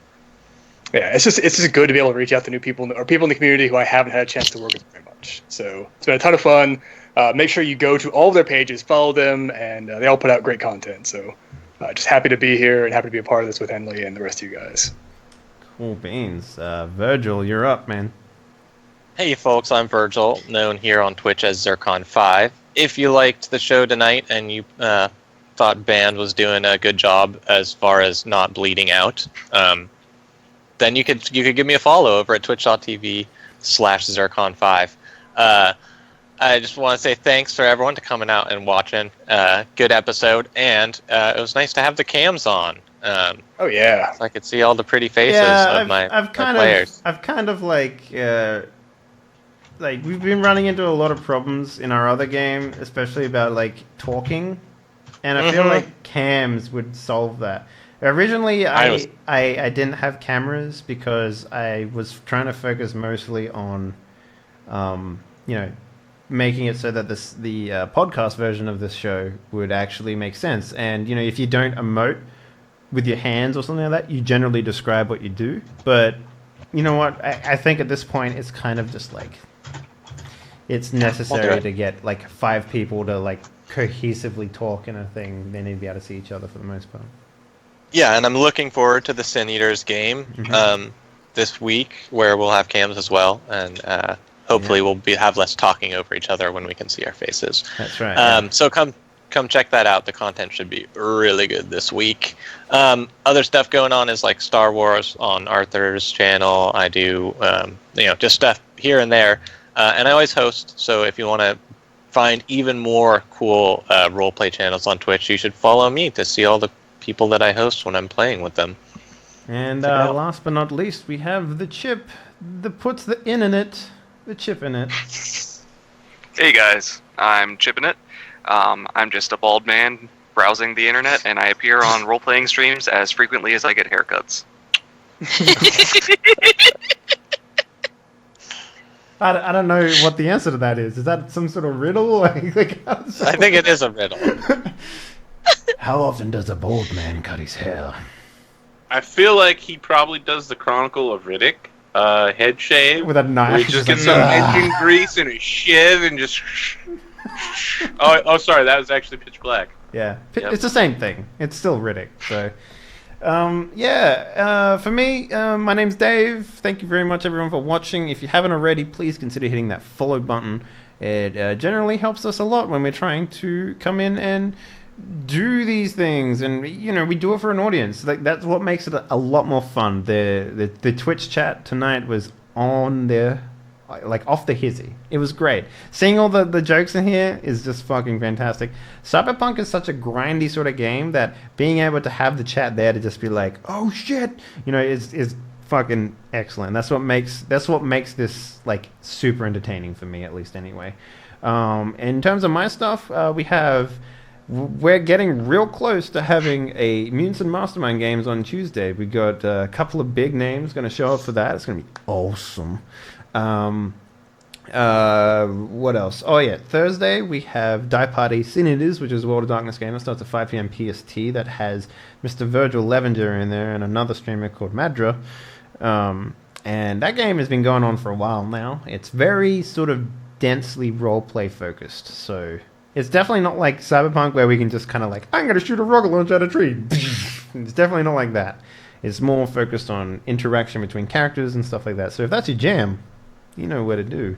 In terms of the archives, you can go over to youtube.com/user/Hensicle, or you can put !Die Party in the chat and get the information there too. And we also have a SoundCloud where you can find information about all the stuff we have podcasting. Right now it's just the 2 games, but there is some really good archives in there as well. And that's about it. Thanks everyone for hanging out. Bye-bye. Night, guys. Bye. Good night. Good night.